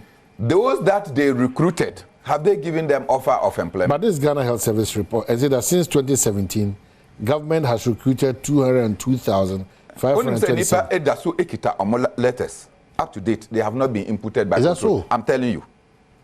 I just wish that phone were now my letters no be amount. Those that were recruited in 2020 up to date, they have not been placed by Controller and Accountant General. I'm interested in this conversation. Young Komra, the guest, we have the next 15 minutes to wrap up. Unfortunately, the conversation is excited and brain also Spanish garlic mixture and capsules for catchers, arthritis, hypertension, ohumi and afi. I had the for snoring. We will be on Chromo. Menstrual disorder at the time of that month, senior man so called infection and more than skin itching. How dry we are now if you hook a cow and a sign of money and say Spanish garlic and a baboa a few hundred precope. The capsules, national Boama Mojet media for Sunny, a command so bokama. Now for my wide drinking so pa. Oh, Pibia to medical catcher, hello, Sebal, Tenatet, House of Drugs, Albert Sam. Nolinco Herbal, dependable herbal, what with Dema herbal, and have a pharmacy and as a herbal shop, yeah, or my name. Namaka say Franco trading, so Egusoka say phone, Papa fee, and on Nokia, Samsung, iPhone, smart TVs, ranging from 32 copy 55 inches, tabletop fridges, and Franco air conditioners ranging from 1.5 horsepower, copy 2.5 CCTV cameras, and the car can win. When you know, call Franco trading no more. Then you be to a honor ye papa. It is 0246 422338 and 0555939311. Now we want to in Kita Patrick Cluvia also Jebra also heavy. Lots of your text messages about just the brave Maxwell Chilimbalim from Talensi. Good morning, Omahene. Tell Bernard Mona that he would have been a very good presidential material, but mostly he associates himself to the NDC instead of the party he wants to represent in the 2024 general elections. All those nurses who were given financial clearance still sitting in the house may have issues with some of their courses and can't represent what Bernard Mona is saying. Maxwell Chenembalim from Talensi. Anna, when she a Godfred or say Bernard, tell us more about your political experience and political exposure. Also, and so the Abba. And I feel so. Patrick, and so I say, good morning, Chairman. Nice to see you. I love your outfit. Bernard Mona all the way. And also, I think it's a PNC member that will do that. Still referring to you as Chairman. Julius Akaho says that the book of the law shall not depart from your mouth. Bernard, I wish you all the best and God's blessings. And so that's a lot of your text message, but I bring it in. So let's get probably into one can say chairman. And Obia can say chairman, or can say on your PNC. Well, over to Abama, also can say be a PNC. Obia over to Abama or Ghana. Or Ghana. Well, there's no catch with the PNC para. What can I say, chairman? Let's get into your party now. Party well organized that you are ready for election 2024. So I say we are well organized here. Nature say I'm not honest. We are not well organized. If you say we had challenges, those challenges that I tried behind the scenes to resolve, but eventually the court had to take precedent into Omoko Court, and on the 8th of April, court no Ede Nano Esie, and at the end of the day, Janet Nabila and her people decided that they will not accept the verdict. Oh no, they accepted the verdict, but they disagree. And in disagreeing, they decided that they will cut off from the People's National Convention. And having cut off, the mantle is for Moses Daniba, David Apasara, and the rest of the National Executive to reorganize the party and reposition it for us to go for National Congress. Fairly resource constraints in T. Omo intime and ye omo reorganizations non-term. So whilst the court gave a verdict on 8th of April, it was not until 8th of June that they called the first NEC meeting, which then put up a timetable. That timetable is now being executed. Constituencies conferences are supposed to have concluded last Saturday. Regional conferences will start this week. Then we'll culminate it with the National Delegates Congress in Techiman. I think that is the state that we find ourselves. And yes, we are in delay in the internal organizations of the party. And this is the party you want to lead? That is the party that will lead us to save this country. Clearly speaking, how many days is it for Kamala Harris to become president of the United States? I think now about 99 or so, or about 98 or so. Yeah, but she is confident she'll become president of the United States of America. That's what she believes. Yeah. How many days did it take Jomai Bashiru and Sonko to lead Senegal from prison? 10 days. They were released from jail. Omumi no no mo jail. Sonko, Ousmane Sonko, na ono oye the leader of the party. They prevented him from contesting into or anointing the 2IC, the vice presidential candidate. Say onjina mano. 10 days.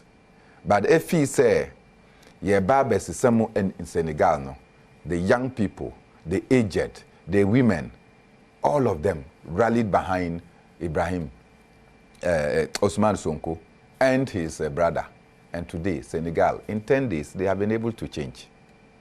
Because when change is coming, it is not how long it takes. It is how fast it comes. Niesi was, your friend saying, Kenya. Your friend, the Gen Z riots. Nobody expected it. Even the president said, no, if he said, agro. Before Obehuno, the government was almost overturned. And I am confident that as soon as Congress is over, na we will evolve policy by policy. Na Ghana for where we have been, baby a yefi eba, baby a yedru, na say ye call that same direction and ko ye emayang. Omahi, you leave Adom FM and Adom TV and come and join the campaign because you know, say the change that this nation is coming with. It's coming from the PNC. It's coming from the under PNC your watch. And coming through Bernard Mona. We are ready for that debate, presidential debate. I'm saying that those who are calling for the debate, I pray they don't run away from the debate. Abba. Tell them we are coming. For the presidential debate? Tell them we are coming. The only thing is that I am not sure that the debate will change their minds because as soon as we finish debating, President Akufo-Addo will change his mind about Nipa na Awoyi, you know. Dr. Badwam. Yes. As soon as that debate takes place, the national chairman of the NDC, Johnson Asiedu Nketia, they will change their mind about the person they have chosen to lead Ghana. If indeed they want Ghana to be better. Into Obia or Pese Ghana, and after that debate, they will see the difference. As to those who want Ghana to go on a path, and those who are mortgaging Ghana for the interests of other countries, they will see clearly. Mortgaging power. In fact, auctioned. If mortgage is too harsh, I will tell you they have auctioned. What of Ghana do you have? Catch them. Aside the Flagstaff House, what do we have that we can claim that is our own? Enye lithium, and we are being told that getting 10% is better than previous deals that we have signed. So we should clap for them. It's not a good deal. What is good? You own this asset. Somebody is coming to say that I'm taking 90% into the 10%. By virtue of the kind of investment so far committed to. So the resources. How can a state say that you cannot look for money to do it? And some individual company can get the money to come and do it. If the state of Ghana cannot do it today, our leadership is simply bankrupt. Leave it. Future generations will come and take it and exploit it for the benefit of the people. In Mexico, almost privatization. An MP, Garcia, Echo Parliament say privatization na or maimuno. It is like raping our women naked. Into your call Parliament. Or no, she coat in tie. Or yinina. Oh, you know na obia kataneni. Or say, why are you closing your eyes? This is how we are raping our nation, making it naked. In the end, the government had to listen. Why? In Tisesia in Mexico, when they got their first tranche of lithium, they were going the same way of claiming that they are giving it to a private sector. Mexico is nationalizing their lithium production. Why is Ghana still trying to give it out? And convincing everybody and coaxing them with little gifts. Say so that government can get to do what they want to do. That is disadvantageous to the people of Ghana. Owning 90% and owning 10%, which one will you prefer?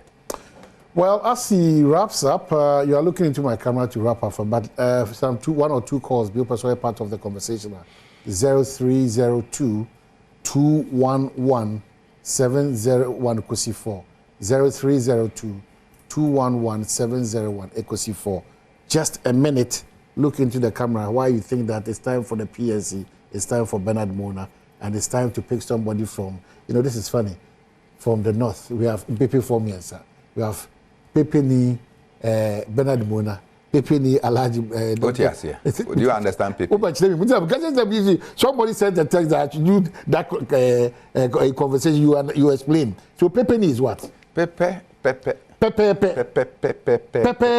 Inti say o de ade e mame. Obey pepe. Na ye say ye nche pepe na pepe na da kwan so. Pepe for me, pepe for me. Inti ye no pepe na mo si pepe ni. E kire say ye o de bibia e ye accurately. We have to account for Fantastic. It is pepe for me Pepe for me and so Pepe Bernard Mona, Pepe Dr. Mahmoud Baumia, Pepe John Dramani Mama. It's your money a choose over accurate people. Who they are there show Monza, their levels of accuracy. Why accuracy in that good? Just into the camera and then wrap up for us. If you say my 32 years ago, say we are returning to multi-party constitutional democracy. Yes, on the 27th of July 1992, na PNC eka. From that time, parties now, yes, it is the PNC, MPP, and NDC that continue to be in existence. Other political parties that started in 1992, omunyina ako.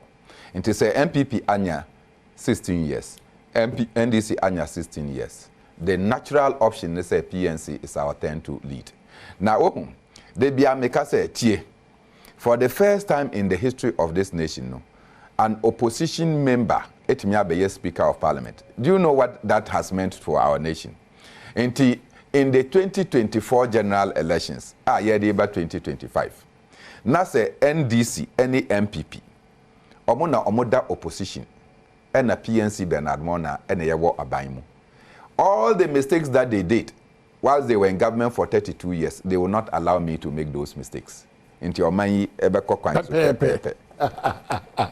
so your option today is to vote for the person who will come, and the NDC and MPP in opposition will hold me to the feet of accountability. So I will discharge for the people of Ghana. On this note, I am your president. Okay, so Bernard Mona, our president, potential in waiting, and I want to say. Yeah, that's CP for your time, short notice, but what you bring any other didn't come. But Echna, you may follow up. Ochina, the declaration of my intention to lead at my office at Asylum Down. Okay.